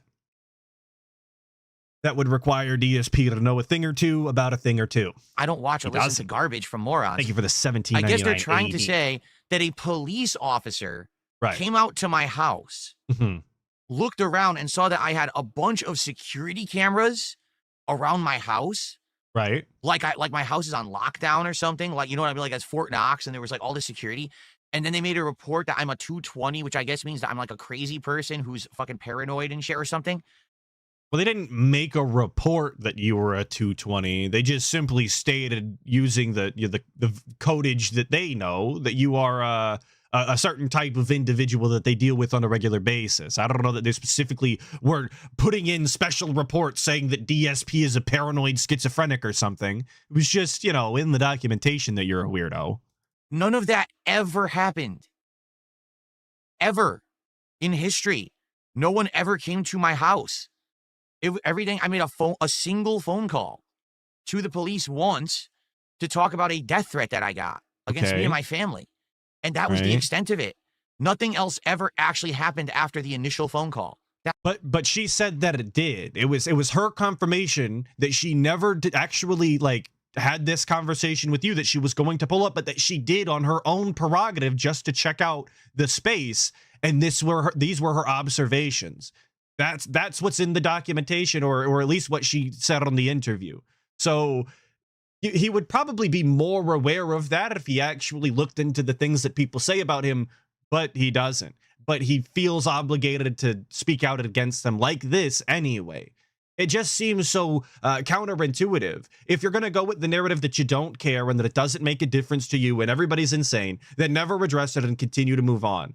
But if you're going to address it, if you're going to do segments like this where you try and, counter-prove what people are saying, contradict what they're saying, rather, then you should probably be familiar with what's being stated in the first place, and maybe even come with some sort of evidence or receipts in some sort of capacity that will defend you. If that's not the case, like I said, better off just moving on. That was it. So anything that was ever said in addition to that is a lie. And no evidence could ever be presented otherwise, because it can't be true, because it didn't happen. So every little piece of this weird meme story that these people have fabricated, you believe it, you're that dumb. I made one phone call to report a death threat against my family years ago. Right. And I had a small conversation with an officer on the phone saying, hey, in addition to the death threats, I'm also having some big problems with internet chargebacks on PayPal, which is fraud. It's someone saying that they have a stolen credit card or whatever. And it's a mass amount of these things that I'm having at this point. Do the police deal with stuff like that? To which I was told, no, we don't deal with anything online whatsoever. The only capacity that we have is to deal with like Somebody's human at my door. trafficking.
All right, I'm back. I'm sorry. Ice pulled up.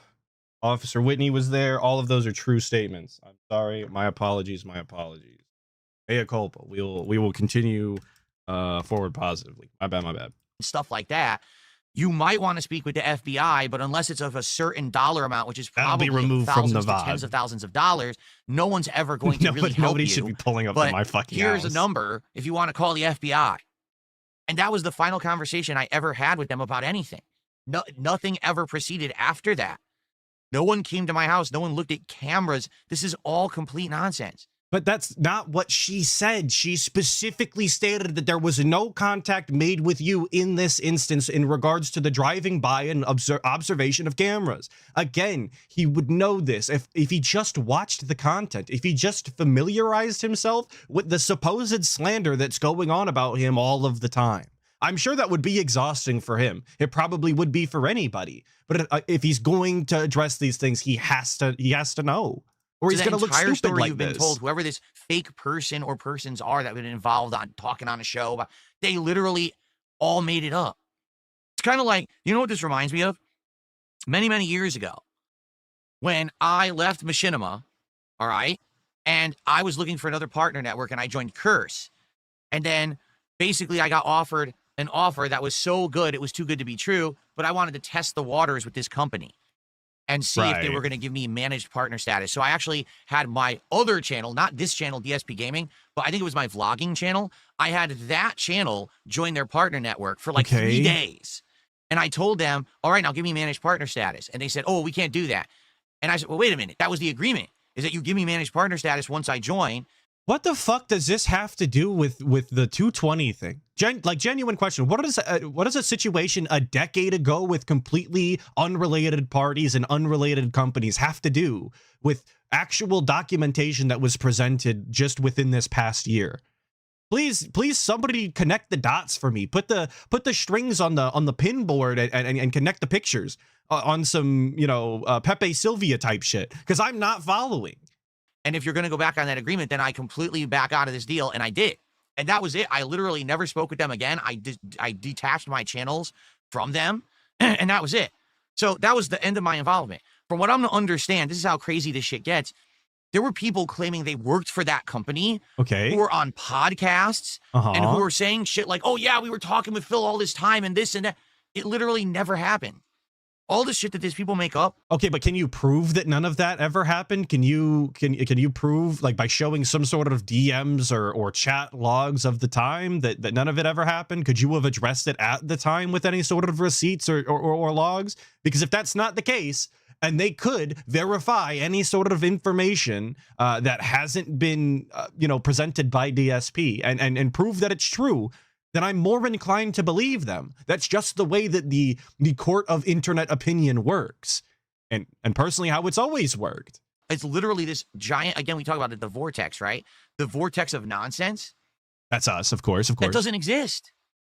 It's not real. It's all fabrication. None of this stuff is real, ever. It's always they made up a story to try to have content, and then they have people faking who they are and fake guests and fake announcements, fake stories, fake everything. Yeah, Broside Phil definitely paid Officer Whitney. How can you kill a god? Definitely. What a grand and intoxicating innocence. Actual former police officers on the detractor payroll. DSP better fucking watch out if that's the case, by the way. That's kind of an odd predicament to find yourself in. Your haters are legitimately hiring former law enforcement to detract on you. Big ups. And speaking of big ups, thank you, Penitent Sin, for the 5 gifted memberships. Some very cool individuals got them, I'm seeing. Very, very cool. Thank you, thank you, thank you. None of it was ever real. And again, no evidence is ever presented because none of it can ever be presented because it's always fake. But they've created this entire community of cult-like following where, oh, the next thing about DSP, the next weird thing about DSP, and none of it's ever real, but you just eat it up. None of it's You ever absolutely just real. eat everything up. And like, Anything that anybody says about DSP is never real. It's all fake. It's all made up. You're always being duped and fooled. There's no truth to any of it. That's legitimately the narrative he pushes to his fans. And this is why I say you have to be slow or legitimately dim-witted to believe what DSP says, because even if a fraction of it was true, even if a majority of it is true, the narrative he pushes is that none of it, not a single iota of it, is real. And everything that he says is gospel. There's no truth to the claims. None. Not even a nugget. Not anymore. We used to nugget of truth all the time, but now it's all fake. oh, yes, eat it up. I want more drama about DSP when none of it happened. None of it. Listen, I'll tell you, I make mistakes on streams right here. True. This is where I sometimes make mistakes. I'll say something stupid, I'll get angry, and I'll rage, and I'll act like a fool on a stream. Right. And that's the extent of it. What you see is what you get. There is no other shit going on outside of these streams. There's no drama. There's none of this is real. All this stuff is just completely made up. But what about all of the drama that's happened off stream throughout the years that he confirmed for us? All of the machinima dealings, all of his drama with Pandeli in the hospital. What about the tire that was stolen? Now, granted, not all of these are, drama style segments, I suppose. No more drama than he had a bad day. But to pretend like just all of these types of things stopped happening to him, that there are no more interactions with the general public and nobody has anything to say about him in real life, simply because he's only on camera right here and he doesn't talk about that stuff, is crazy. That just can't be true. To pretend that the outside world doesn't ever have any sort of interaction with him and none of it can be true because he doesn't talk about that stuff anymore it's just not logical. These people are fucking nuts. Penitent Sin telling me I sound like a detractor. It's true. It's true. I don't mean to. I really do try and buy the narrative as much People are as crazy, possible. man. It really is wild, the levels of insanity that people are willing to believe when none of it has ever been real. All right, we've got, wow. A whole bunch of tips came in while I was talking. Damn. Okay, let's take a look. Damn. What a king. We're not listening to that, of course. I don't care to hear his dented ass tips come through. Those people didn't have anything interesting to say anyway. I listened to it. Okay, I thought about including it, but they wanted to talk about something dumb. So now we're getting to the actual meat of the stream. An hour and a half in. I appreciate all of your guys' time so far. Thank you, Ada, Adam Corona. Jesus Christ. There's no drama off stream except for drunk tweeting LTG and calling him a bum. Sure thing, Chief. Well, you get it. You understand. Thank you, Adam Corona, for the 5. Obviously, clarifying our stance being DSP's stance, obviously. Any update on the matchup with LTG? No, once again, 2 years in a row. Actually, at this point, I think technically it's 3 years in a row. He completely dodged me. He made excuse after excuse. He made ridiculous demands for money he knows he's not getting because he's a bitch. He's a fucking cowardly, scared little bitch who knows that I would beat him in any fighting game that we chose. He has absolutely no chance to win. So instead of it making about, oh, a challenge of skill, he's like, well, just pay me and it doesn't matter if I win or not. No, that's the point. I just adore how hot DSP came in on LTG this day. One simple mention, one ask after, as LTG responded DSP, what's the current status on that? Just nothing but fucking fire and vitriol coming from the guy. He's a bitch. He's stinky. He's bad at games. He wants money he doesn't deserve. He's fucking broke, okay? He owes child support. We didn't get there yet. But we're gonna get there, okay? Point is, I want to play you to prove that I'm better than you. Yeah, he's because stinky. That's exciting Exactly. for the viewers. People don't want to see us play if you're just going to throw the match. So there has to be stakes involved, meaning if you want to have a prize pool that's raised and the winner of the match gets the prize pool, whether it's $5,000, $30,000, whatever it is, I bet people would pay to see the match happen because they're excited to see which of us would actually win. But he's too dumb to understand that. He just wants a guaranteed payday, which he's never going to get because he's not worth a fucking dollar.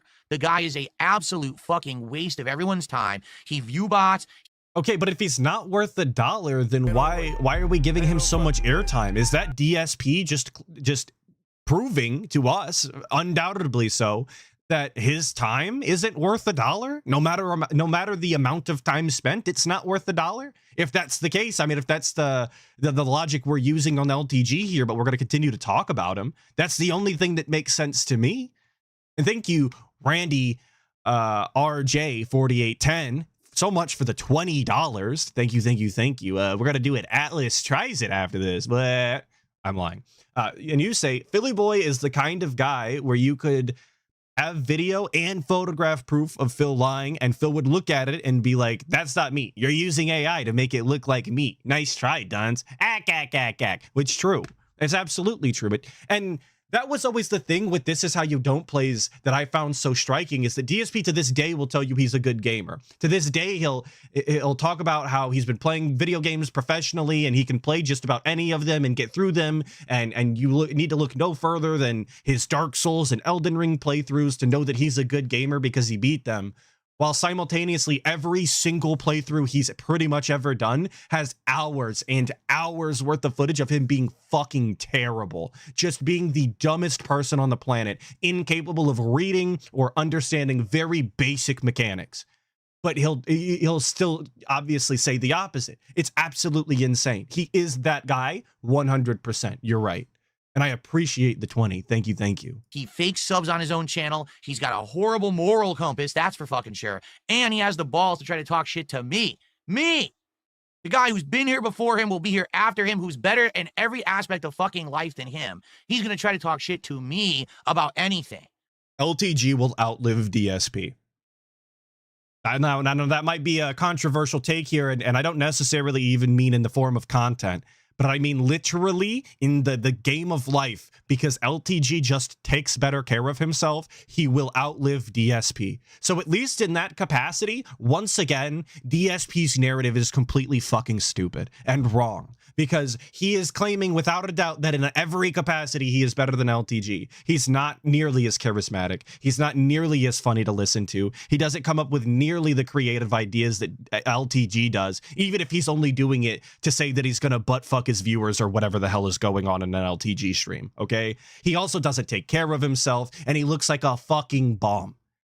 So again, like I said, narrative completely fallen flat on its fucking face, regardless of whether you like or dislike LTG, whatever that even means to you, whether that be ironically or unironically. Imagine being an unironic LTG fan, but... All right. He says, oh, look at his hairline. Yeah, look at my hairline. You notice something? You can see my hairline? Because my camera's fucking visible, unlike your peach fuzz piece of shit and your tiny little rinky dink setup because you're a broke fucking bum streaming from the ghetto. You suck. You're a bitch and you won't play me because you fucking suck and you don't have a god's chance in hell of fucking beating me at anything on this fucking planet or existence. So stay the fuck in your lane and shut the fuck up about me and don't ever try to make fun of me again because you are my bitch forever, LTG. You know, I think that there's a competition that DSP genuinely would lose against LTG, and I would imagine that it's the begging competition. First person to beg loses, or a foot race. Probably he would lose if there was like a how long can you go without snorting competition. He'd probably lose that. And I think that these are far more important than Street Fighter, if I'm going to be honest with you. In the long game that is content creation and streaming for an audience, I think that being good at Street Fighter is far less important than like your snorts per hour and how low you can keep that number. I'm just saying. Also, yeah, to say that LTG lives in the ghetto when he's living in an area that is far more expensive and densely populated than you is kind of crazy, just because of the way that the economics work on that. But that would require DSP to understand like living conditions or cost of living depending on, you know, where you're at. And obviously that's all way above his head. He stays out by himself in a gated community, living off of dents. So he completely detached. He doesn't know. Like I said, though, I appreciate the fire and vitriol we're coming with. This is the type of energy I do genuinely like to see DSP come with. I wish that the detractor segments he had fire like this for. They'd be more entertaining. There you go. Penitent Sin, of course, pretty racist there, Dave. Yeah, saying LTG in urban style, living in the ghetto. I mean, that's what you all wanted. There you go. No, what happened? Dunsfelter says he removed the Temu sound panels I made fun of. No, he moved. He moved and claimed that he actually went to a bigger house. No, he didn't. He went from one like shitty apartment to another place where apparently he has a co-signed person on it with him because he couldn't get it for himself. What? How does he know this? Has he seen the paperwork? Does he know his current living situation in the LTG household? Is what? Now again, I hate to jump ahead, but there's going to be a point, I believe I clipped it, where DSP said he doesn't know about LTG's piss bottles, which are documented, by the way, on the internet, but and that he doesn't want to speak on anything that he can't prove or doesn't know to be factual. But he's here talking right now about LTG's cosign on his apartment that he has legitimately no way of knowing of. I mean, make sense.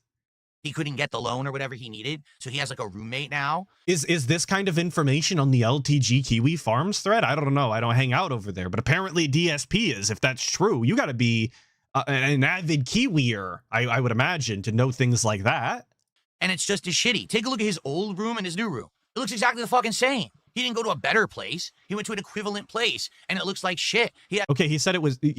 The claim was that it was bigger, though, and then you say that room looks the same size. Well, what about the living room? What about the bathroom? What about the kitchen? Like, if you don't know these things, we shouldn't be talking on them, right? Has nothing in his background, nothing to make the streams entertaining for his audience whatsoever. He's a bum. Go check it out. The bum. Go watch his content. I dare you. You'll spend 5 minutes laughing hysterically at how bad his content is, and how bad his setup is, and how bad he is. He makes fun of my hair. Dude, there's footage of this dude getting his hair painted on his head at the barber. The guy's literally painting his hair on his head. It's a very common thing for older men to do with the barber, to get their shit relined up. And unfortunately for some of them, that means fixing their receding hairline. They are, believe it or not, LTG and DSP are about the same age. So I mean, what does that tell you about the way that LTG looks in comparison to DSP? If painting your fucking hairline on your head at the barber makes you look that much younger, I say go for it, man. If you can, you know, spare the extra dosh on the regular, please look better, be healthier. I don't know how you could see that as a bad thing. And he's making fun of my hairline because I'm aging gracefully, and he's hiding his fucking hairline as he gets older. Insane cope to say this is aging gracefully, by the way. Holy shit, bud. What a bum.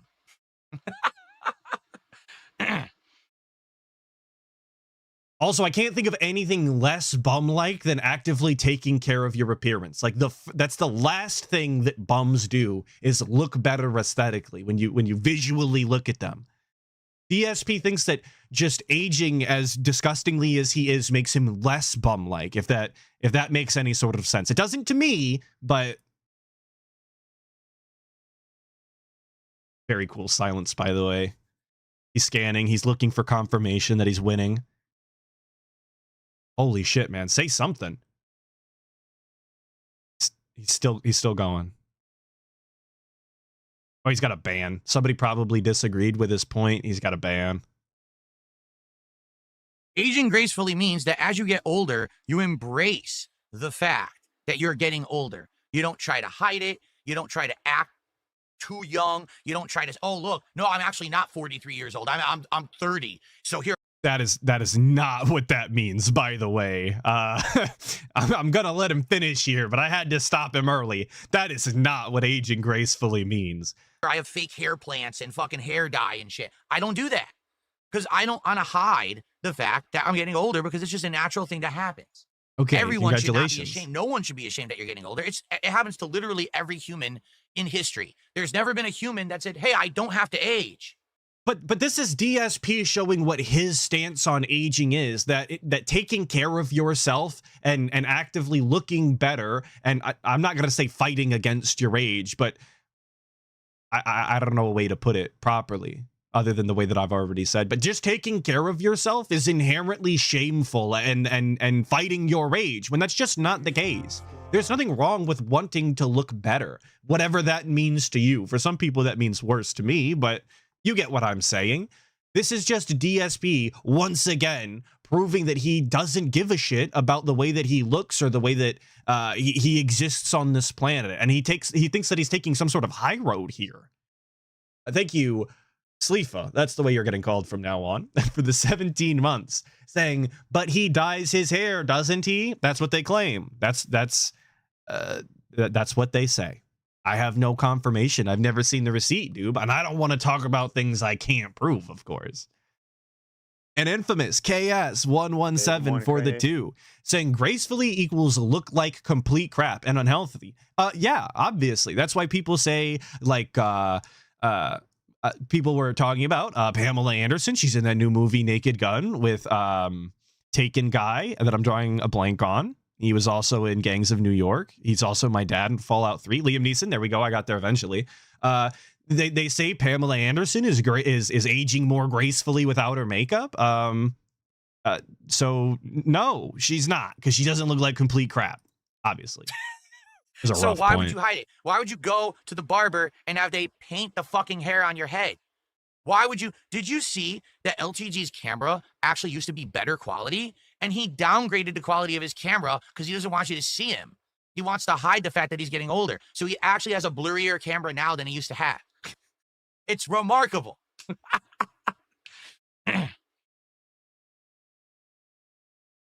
And I hate to say it, this is ESP just telling you what he thinks is important in his content. Having the absolute highest quality webcam so you can see his receding hairline and this weird grease glisten on the center of his forehead right here from the million lights he's got on him. This is what's important to him. This is what he thinks quality content looks like, because he is obviously the main focus. He's the center stage. He's the topic at hand. Meanwhile, LTG puts himself respectably in the corner, like most gameplay streamers do, and he's an idiot McStupid because his camera quality isn't high enough quality and it's not big enough, taking up vast parts of the screen. Right? That's just the That's the thing. Holy shit, Sleefa with the 20 gifted. I hope those aren't Argentinian now. Come on, bro. Thank you so much for the 20 gifted. That's crazy. Thank you, thank you, thank you. That means the world to me. Okay. We're definitely getting a burrito after the stream. So I appreciate that. NWO News with the 5 saying his nothing you can do mindset has him willingly ignoring all self-care and improvements. This is his entire life story. Don't try because you can't. Well, exactly. That's always been it. That's why he's a decade behind. And that's why he currently finds himself in all of the situations that he is. It's just his mindset, and it always will be. He will not change. He's always been this person. Thank you for the 5, of course. I got another 666 tip. This is Kino Phil. What an excellent promo. This is what you guys wanted. You can have it. I don't care. The truth is, every year, Evo weekend, I will challenge him. He will turn it down like the cowardly bitch he is. Every single year, he'll turn it down. I know it for a fact. Because you won't pay him like he's asked. And then we'll all make fun of him for a little bit, and then we'll forget about it until next Evo. Because the truth is... Oh, okay, so we're actually admitting to getting involved in drama content yearly to farm engagement in this capacity. This is exactly what he's admitting to. Right now, this is it.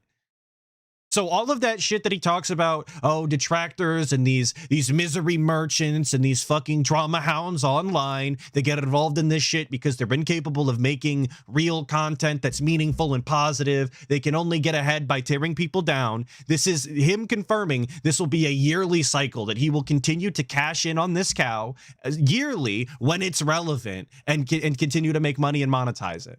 That's this confirmation right now, putting him at the exact same level as everyone he's ever criticized in that capacity. How robust is that, guys? I love when he just completely tears us under everything that he says. It's like I don't even have to be here. You could just listen or something. Thank you, Dune Messiah 1395 for the 12 months. Saying DSP cares more about LTG making fun of him than anyone making fun of his wife. It's true. We've done far more LTG rants and talked about us DMing him in Evo weekend or whatever the fuck, far more than we ever talked about our beef with PPP and the way that he was trying to use us behind the back for Kino Casino or whatever, and try and get him into all of this sort of drama nonsense with Steve Cambion. All of that was far less relevant, obviously, despite PPP calling his wife fat.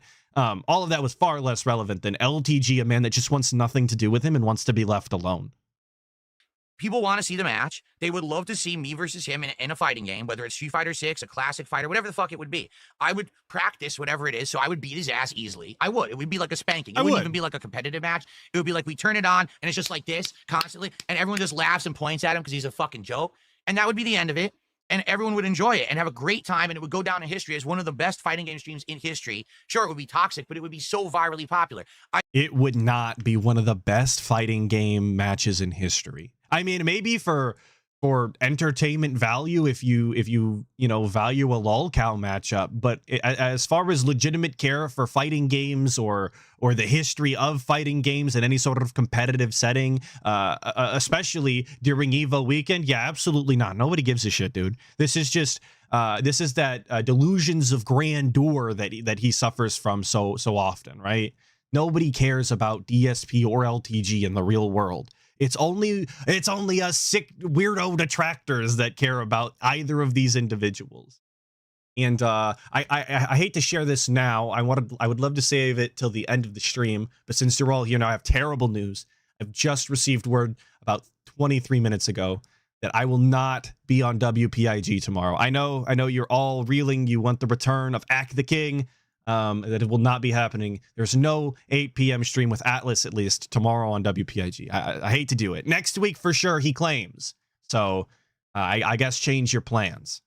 You're no longer going to be busy. You can take that hot girl on that date because you don't have to watch Atlas. So that's pretty cool. I guarantee you, if we did an Evo weekend, that stream would get just as many views as the Evo streams that were happening exactly the same time, if not beat them. But he doesn't understand business. He is so vainglorious, right? He is so full of himself and narcissistic. He's so vainglorious? Is that a word? I'll let him play. I'm gonna look it up. That he I don't think wouldn't that's a actually word. put I don't know anything on the line, his reputation or anything, to if actually make anyone's this ever happen. said that. He's too dumb. Holy He's shit, too that's dumb a to word? understand. No way. Yo, vainglorious is a real word. I mean, it's an adjective that means excessively proud of oneself, characterized by or exhibiting vainglory. No fucking way this guy knows something. That's crazy is about the only response I can have. He's a real grammaritician. And it. Really? Hey, look, there's He that doesn't get animation I it. was talking about. Treat others the way I want to be treated. Guess what? I've been treated like dog fucking shit for a long time. Yes. LTG is the one who had my name in his bitch ass mouth for a very long time. He wants to make fun of my looks. He wants to make fun of my setup. He wants to say I'm broke. I have none All of those those things are- problems. I'm good. He's the bum now, and now he's got to fucking take it like the bitch. But this is once again just DSP not understanding the context nor the details that are involved when LTG brings him up. This is him not looking into the content that he is directly going to be addressing. Because if he did, he would understand that LTG only ever says these things when it's brought up to him. DSP started this by reaching out fucking last year or whatever to do that stupid match. DSP once again started talking about him on Twitter. And when people just bring it up to LTG, because LTG doesn't give a fuck, when they bring it up to him on stream, he does his normal entertainment style crash outs where he insults you 9,000 times. It talks about getting in your booty hole or whatever the fuck. That's what he does. That's the entertainment value LTG brings. And LTG at least understands that, I think. He's not always the most self-aware, but I do believe that that's just something he is capitalizing on. But if you don't watch the content, if you don't see these clips in context, as DSP claims everybody else takes him out of, you know, then you would think that he is starting this, that he's saying all of these things completely unprovoked, when really he just wants to be left alone unless you're going to hand him 5 bans. Since he wanted to fucking talk shit about me before I even knew who the fuck he was, now he has every Evo, he has to take it. He has to bend over and fucking take it.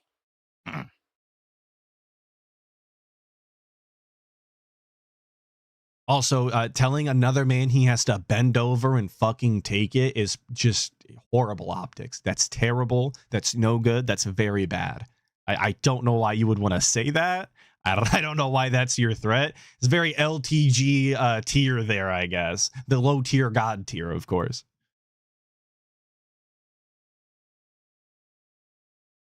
We're scanning. We're scanning for anybody calling us gay in chat.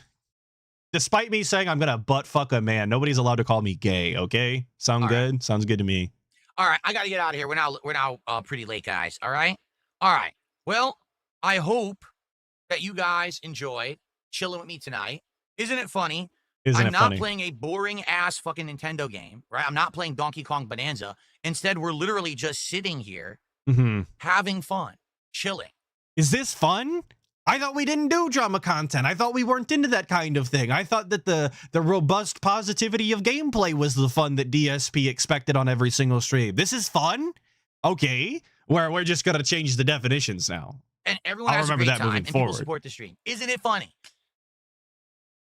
I'm just saying. Ain't it funny? You with him, you say you love me. Problem? No. The problem is modern game developers don't know how to make entertaining games anymore.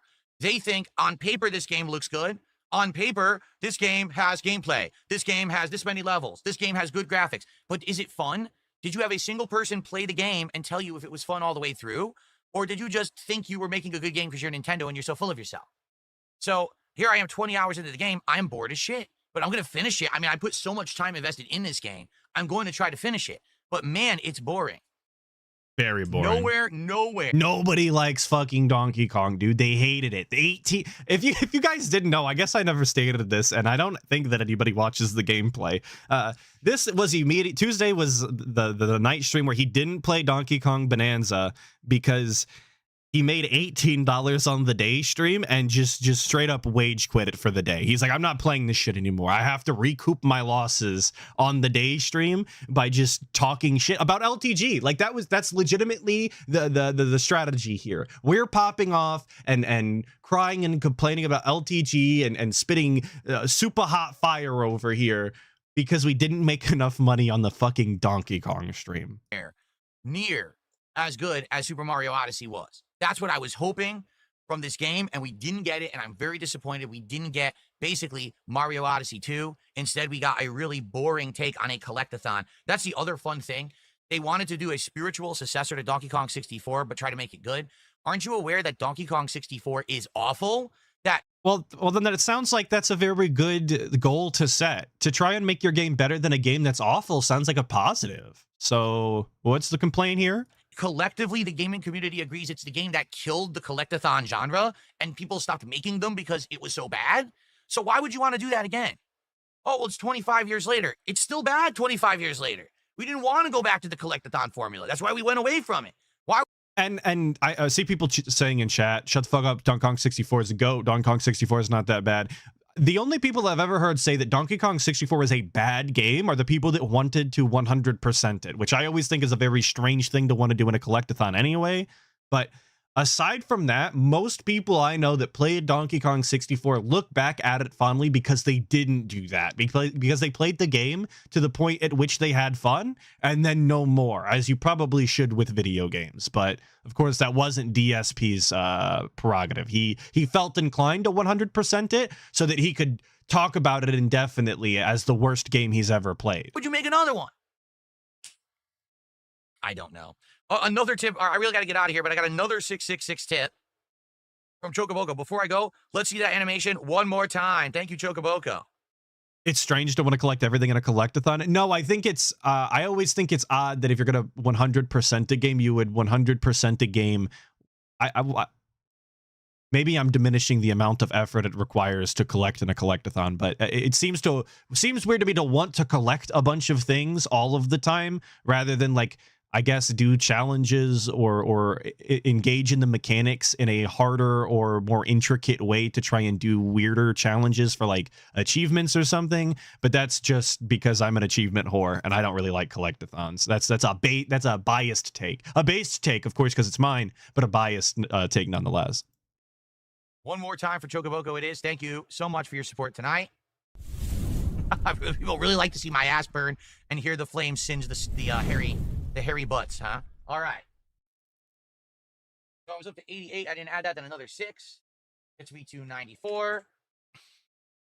And actually, there was a $2 tip here as well.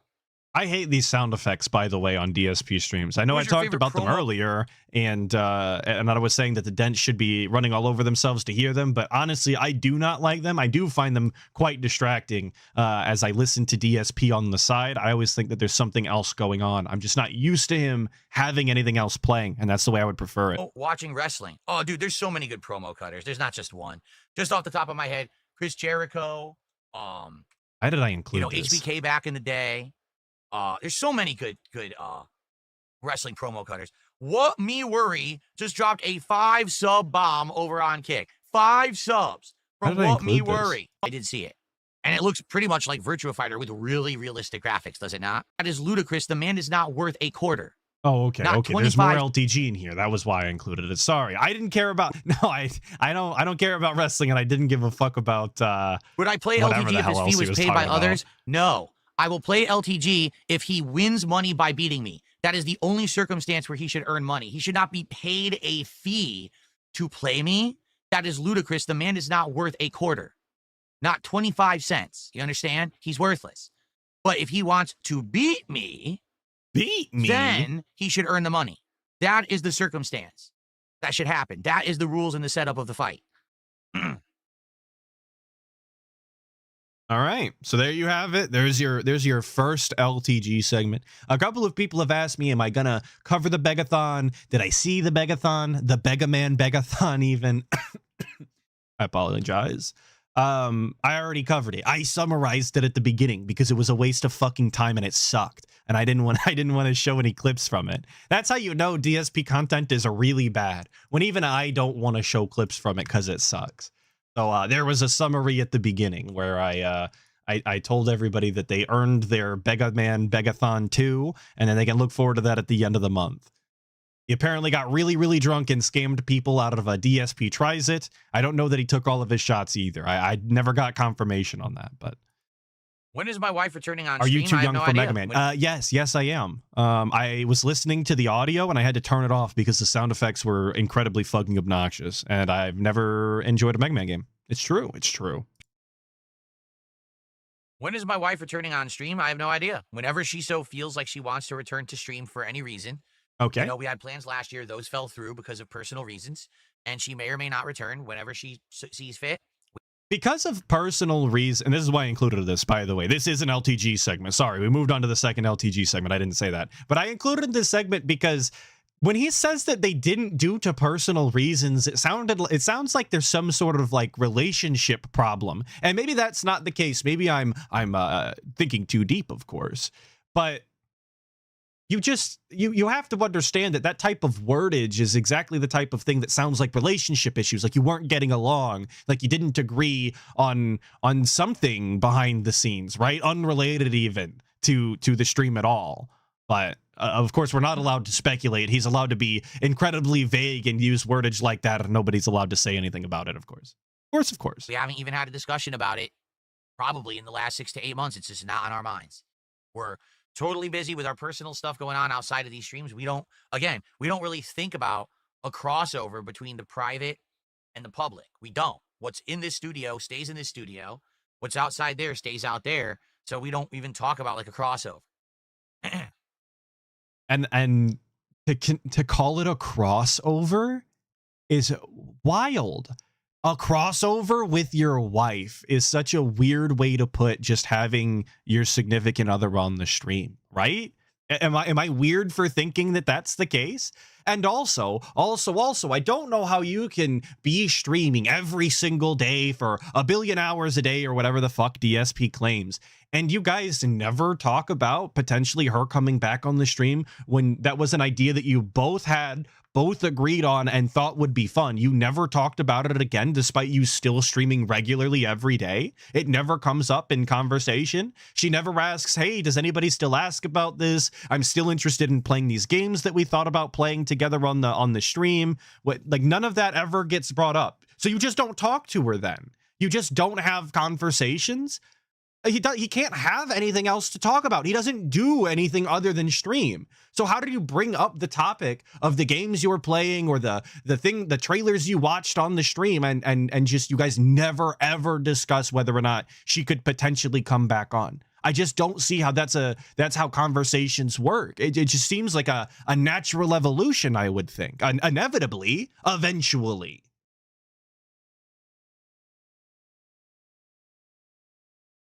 Crossover with his wife sounds like him getting cucked. That's true, actually. That's true. What is this? A crossover episode? Oh, let's see. And it's him and Tyrone, of course. But scanning. Sorry. We got to pre-read LTG messages. Have I heard that the detractors are saying they socially engineered YouTube and found out you have 2 strikes on your channel? Oh. Again, that would be news to me because I don't have any strikes on my channel. So how they socially engineered someone to say I do and I actually don't would be pretty remarkable. Like they actually made someone who works for YouTube lie and say I have strikes. Well, then again, apparently they talked to police and lied and said that there was a 220 nonsense visit. None of that ever happened either. So again, they can say whatever they want. It doesn't make it real. It's just their own fantasy world, this alternate reality of our viewers are so... Guys, we're living in an alternate reality. We are the ones that have been pignatized. Not DSP, not DSP's dents. We are the ones that have been completely, taken under the spell of detractorism, I guess. So stupid, we can literally say whatever we want and never have to prove it, but the viewers are so dumb they'll believe it anyway. That's the community they've created for themselves. So they could go ahead and say whatever they want. I mean... On the bright side, at least we created a community for ourselves and we have fun and we make content and it's a joyous time and people think that it's worth it. Meanwhile, DSP's numbers are lower and lower year after year and fewer people are watching him unironically. But does it mean anything? Doesn't mean anything.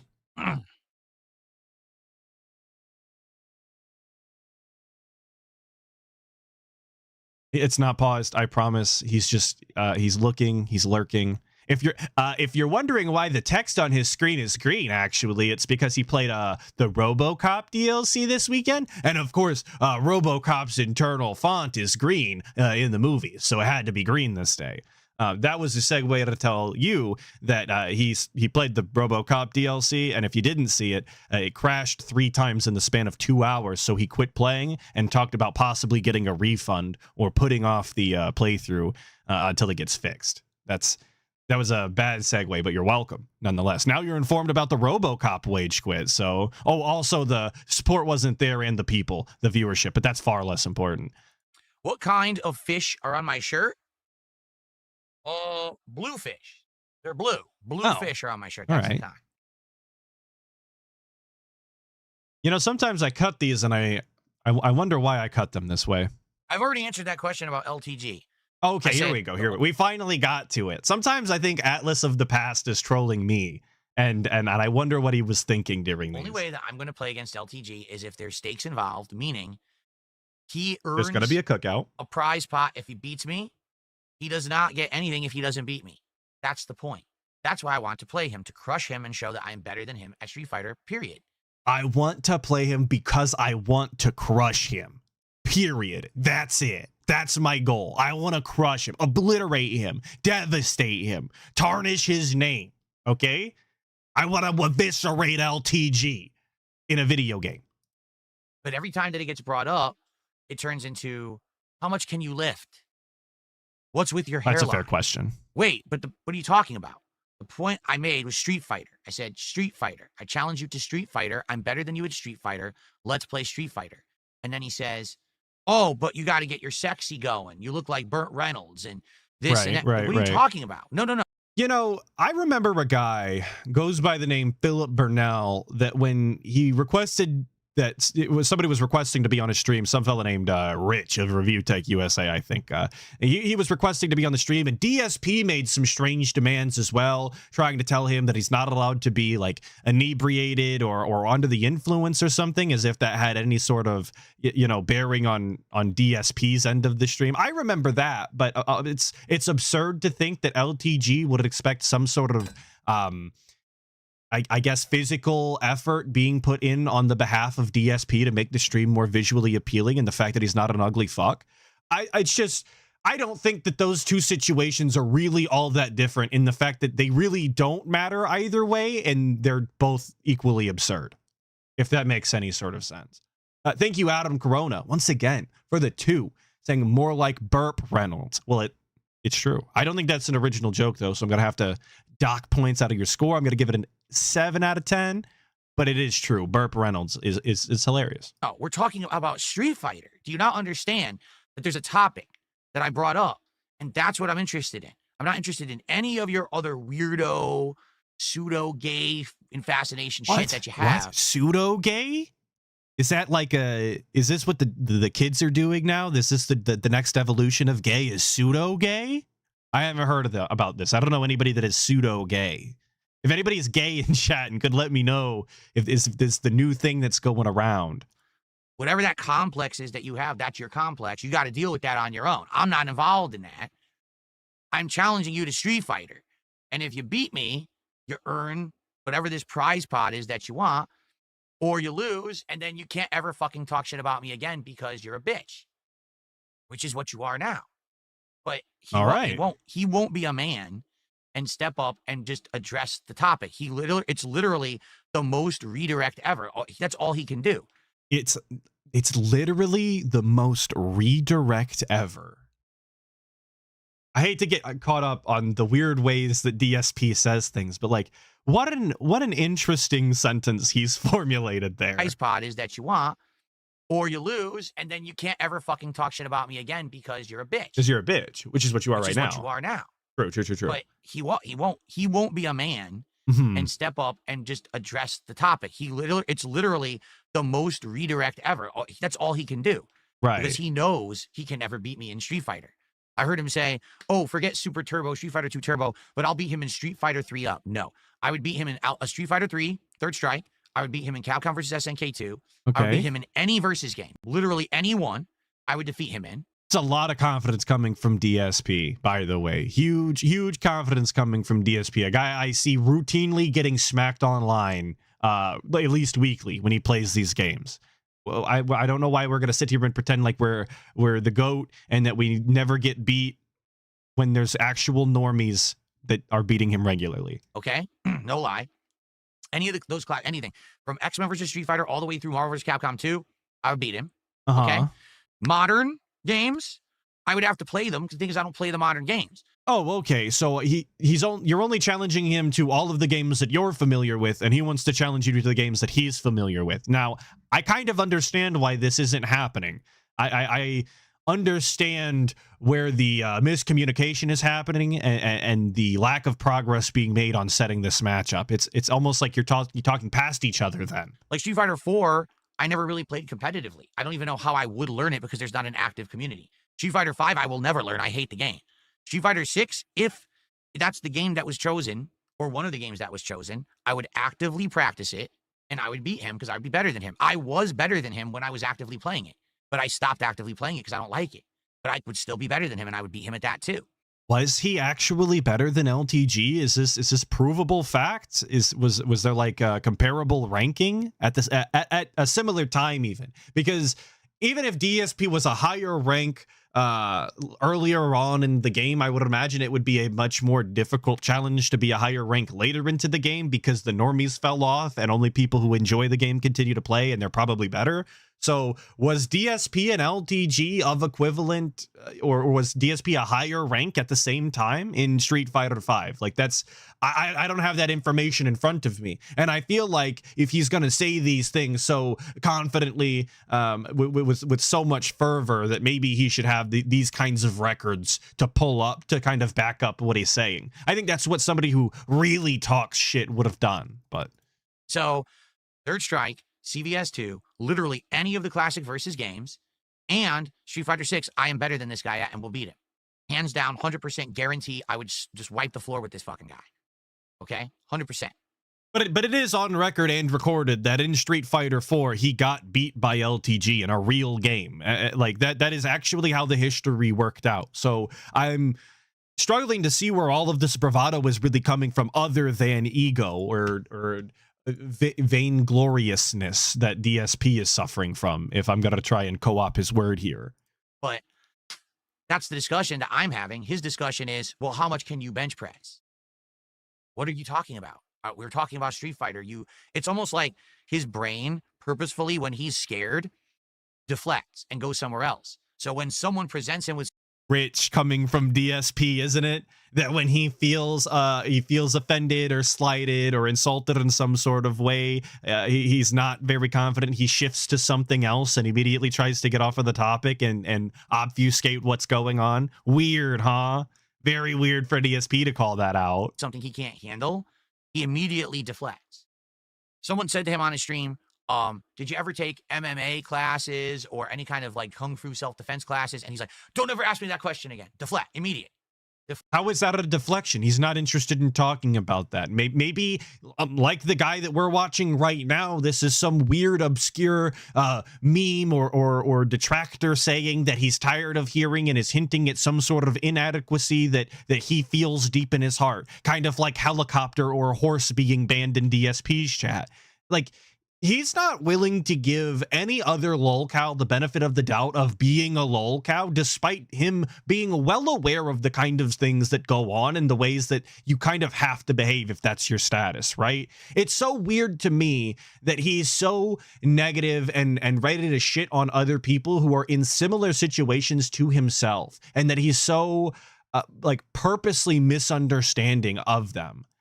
That's probably not a very grammatically correct sentence. Well, I can't even answer it. Just boom. I'm not fixing something else because he can't handle it when there's a negative answer. So he knows he can't beat me in Street Fighter at all. So he deflects to, how much do you lift? What are you talking about? How you don't look good. What are you talking about? What does that have to do with Street Fighter? Just think of it this way. So what he's saying to me is, in order to be good at Street Fighter, you have to be like a roided dude who's good looking or something. No. Like, what are you talking about? So you're telling me none of the good Street Fighter players are good because they don't lift? Mana. Is the N-word banned in my chat? Just one Evo.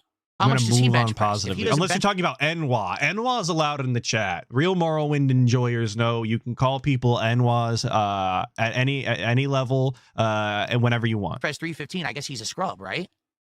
There's actually women No who one are can- great no one Street can Fighter stop players you. right now. Do they bench press 315? Do they squat 315? Are they not allowed to be good at Street Fighter? They don't get respect? What are you talking? Like, his brain is so snapped. There's no logical thought to it. It's just like this weird, bizarre, place. It's some alternate dimension. Yo, like Pignosis. It's so DSP understanding that LTG the lolcow, he's in this weird other reality. He lives in this weird place inside of his mind where up is not actually up and being good at Street Fighter means taking roids or something. But when people tell DSP that he doesn't understand reality and that he doesn't understand what people are saying or the reality of the situation in which he's currently involved, that's of course obviously false, and they're trolls and they're detractors and they're wrong and nobody should listen to them, right? It's just so striking to me how he is willing to get so aggressive with another lolcow and immediately believe everything that the other lolcow's detractors say while simultaneously living the way that he does. That he goes to. He just won't ever address the fact that I'm better than him in Street Fighter. He can't handle it. What has he ever done in Street Fighter? Anything. Has he ever placed anywhere? Even if you can argue, oh, well, Phil, the only time you ever placed was Evo and it was PS1, Super Turbo. Right. You played the fucking Neo Geo conversion of an arcade cabinet. Yeah, we remember. Won Evo East and Evo and other Evo qualifiers, but it doesn't matter, right? But I won. There's a track record of me winning tournaments. What did he ever do? Nothing. Scrubbed out. Okay. Yeah, well, you guys always say I only won that marathon because all of my opponents were incredibly handicapped or they were literally tied together in some sort of three-legged man style. But I still won, so you can all shove it up your ass and fuck off, I guess. Sound good? Sounds good to me. Also, yes, he did only place 4th. Even though he played the fucking Neo Geo conversion and the vast majority of proper players from the United States either refused to practice that version or refused to play at all, he still only placed 4th. And you guys know what 4th place fucking gets you. And it's absolutely diddly dick. You get nothing, boss. He hasn't been good at anything, ever. Ever. Name one thing he's been good at. Getting your goat right now. So... mission accomplished. We got him, boys. DSP proven wrong once again. Being a lolcow, I guess, right? Like I said the other day, he's the lolcow's lolcow. When lolcows are down and out on their luck and they want to feel good, they go turn on an LTG stream. That's what you do, and you laugh about how stupid this guy is.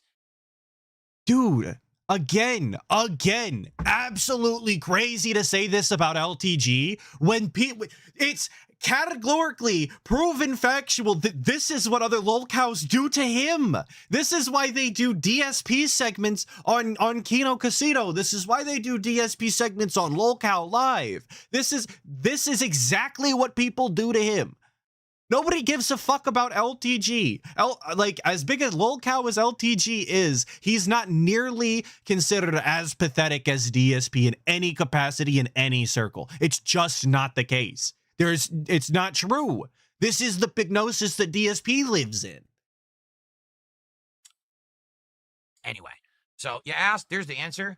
Like I said, the only way that I'm going to play this guy is if he actually has to beat me to earn something. No, I refuse to play him if it means he gets a payday just for playing. Because like I said, the point of me playing him is that I beat him and it's legit and it shows that I'm better than him, which was the whole point of the challenge.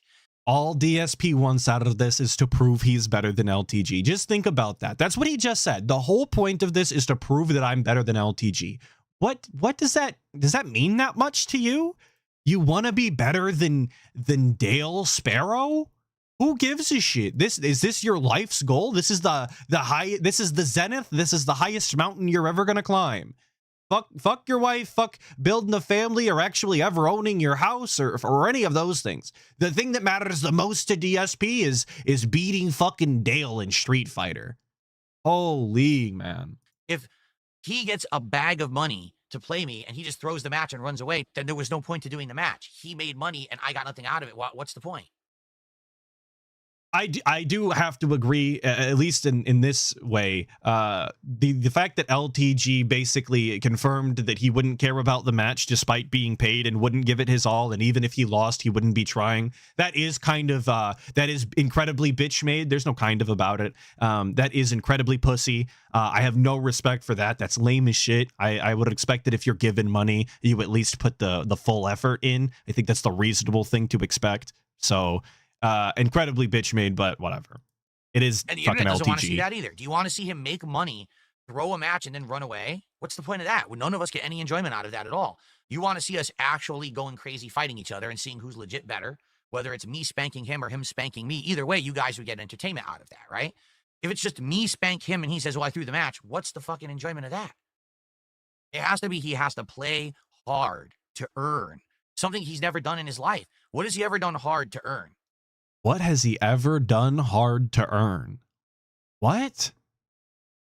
Huh? What? Again, one of those sentences that DSP is formulated for us that I'm just so I'm godsmacked, as he would say. What's the fucking enjoyment of that? It has to be he has to play hard to earn. He has to play hard. Something he's never done in his life. What has he ever done hard to earn? All right, we're just gonna move on. We're gonna move I had on. to grind. Between the spanking and bending over and the playing hard, you know, I'm starting to get a vibe. I'm starting to catch an aura coming off of the guy. How many years, right? To solidify myself to the point where now I'm kind of bulletproof and I can do whatever I want. It doesn't really matter, right? DSP is bulletproof. But He's a fucking I had to 50 Cent over there. This guy's gonna get shot 9 times, and he's gonna release the hit song "Many Men" afterwards. It's gonna be awesome. You guys won't believe it. Grind for that. That wasn't like something I just earned, or excuse me, something I was just handed to. I earned it. Him, he just wants everything. This wasn't handed to something him. I was just Well, handed just give me to. the money, and for a collab, it's not a collab. I don't want to collab with you, right? I want nothing to do with that. I want to challenge you to a match, and if you win money. That's a collab. Brother. That's a collab. What do you mean you don't want to collab and then you want to challenge him and then you want to be on each other's streams? What are you fucking talking about? This is online entertainment in the form of content. Well, whatever you want to call it doesn't really matter, because that's exactly what it is. It's a fucking collaboration of 2 content creators. What are we doing here? What in the goddamn? Thank you, Silence Dice. That's how I'm calling it. Thank you for the 5 so much. And you say, every time Phil talks about getting spanked or spanking a black man, I want to shout phrasing or pause. He really does not hear himself when he talks. That's true regardless of whether or not he's talking about spanking a black man or not. He never thinks about what he says. But you're absolutely right. It's very strange to me that every time LTG is the topic at hand, we're making very... It's not even innuendo. Sometimes we're literally talking about getting in the sheets with another man. I just don't know why it always has to be this way. I don't know why this is the case, but it is. You're right. Thank you, Silence, for the 5. Here's also the truth. What does he have to lose? If people are willing to raise this money, okay? Yeah, and he's innuendo not is investing, probably it's a not, better oh, he way has to call pay it. money to do it, right? It's he wins money if he beats me, or he gets nothing if he loses. So what does he actually have to lose? Nothing. He doesn't have to invest in it or anything, right? So what's his problem? His problem. Yeah, he would lose 5K if there was a prize pool and he wasn't being outright paid. That's what he has to lose. He has his own free time where he could actively be making money on his own stream. That's what he has to lose. Being associated with DSP, a living Sonichu medallion, is probably also a fairly large cost to undertake. I've seen people never financially recover from interacting with DSP and basically be laughed out of existence. So there's that. Problem is he knows he can't win. So he wants an excuse to lose, but he wants a payday too.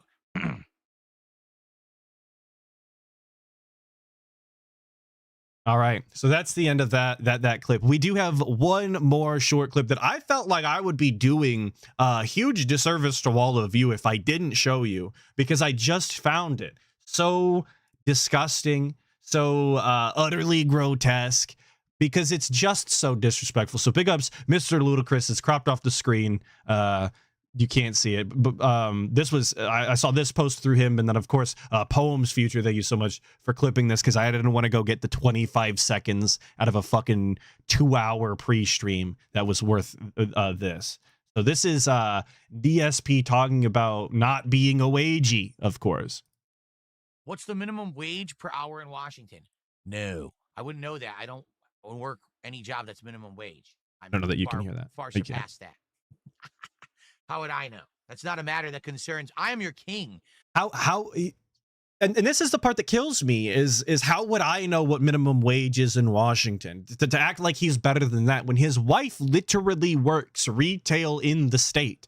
She, more than anybody else that he's known, should be more familiar with the current, minimum wage going on in the state when she works minimum wage style jobs. These retail styles that she does, the fucking Lucky Jeans in the mall or whatever, part-time even. Those are the exact people you pay minimum wage, but we're better than them. I don't associate with you fucking peons that actually work jobs and have to worry about these things. He's the king, as he's just stated. Those matters, the pittance that is paid to the general populace, the peons, that does not concern me in any way. I don't know what that is. What a ridiculous question to ask me on my stream. And even if you give him the benefit of the doubt, even if you say, Atlas, he's very clearly joking, all of that is clearly an exaggeration to do a joke, because it's funny and it's content. My only response to that is, okay, that's great and all, but not only was it not funny, but it probably did genuinely insult at least one person that potentially could have given him money and will no longer. It just seems like it would be within his best prerogative to not do that, and instead just try and actually answer the question or say you don't know, and not dig yourself an unnecessary hole or an unnecessary grave, because at this point he's dug enough holes to fucking climb in, you know? I just really didn't see what he gained out of doing that other than coming off looking worse for literally no reason. But with that is the end of the stream. We've been here for 2.5 hours, sub like 5 minutes because I had to answer the door. Once again, I apologize. Thank you for sticking through that. But like I said, there will be no WPIG tomorrow at 8 p.m. I apologize. Blame the old man. Thank you all so much for being here. Let me make sure I didn't miss anybody that said anything that must be addressed before we leave. I'm not seeing anything. So thank you all so much for being here. I really appreciate it. I will see you all definitely next Saturday, same time, same place. Stay safe till then. Goodbye.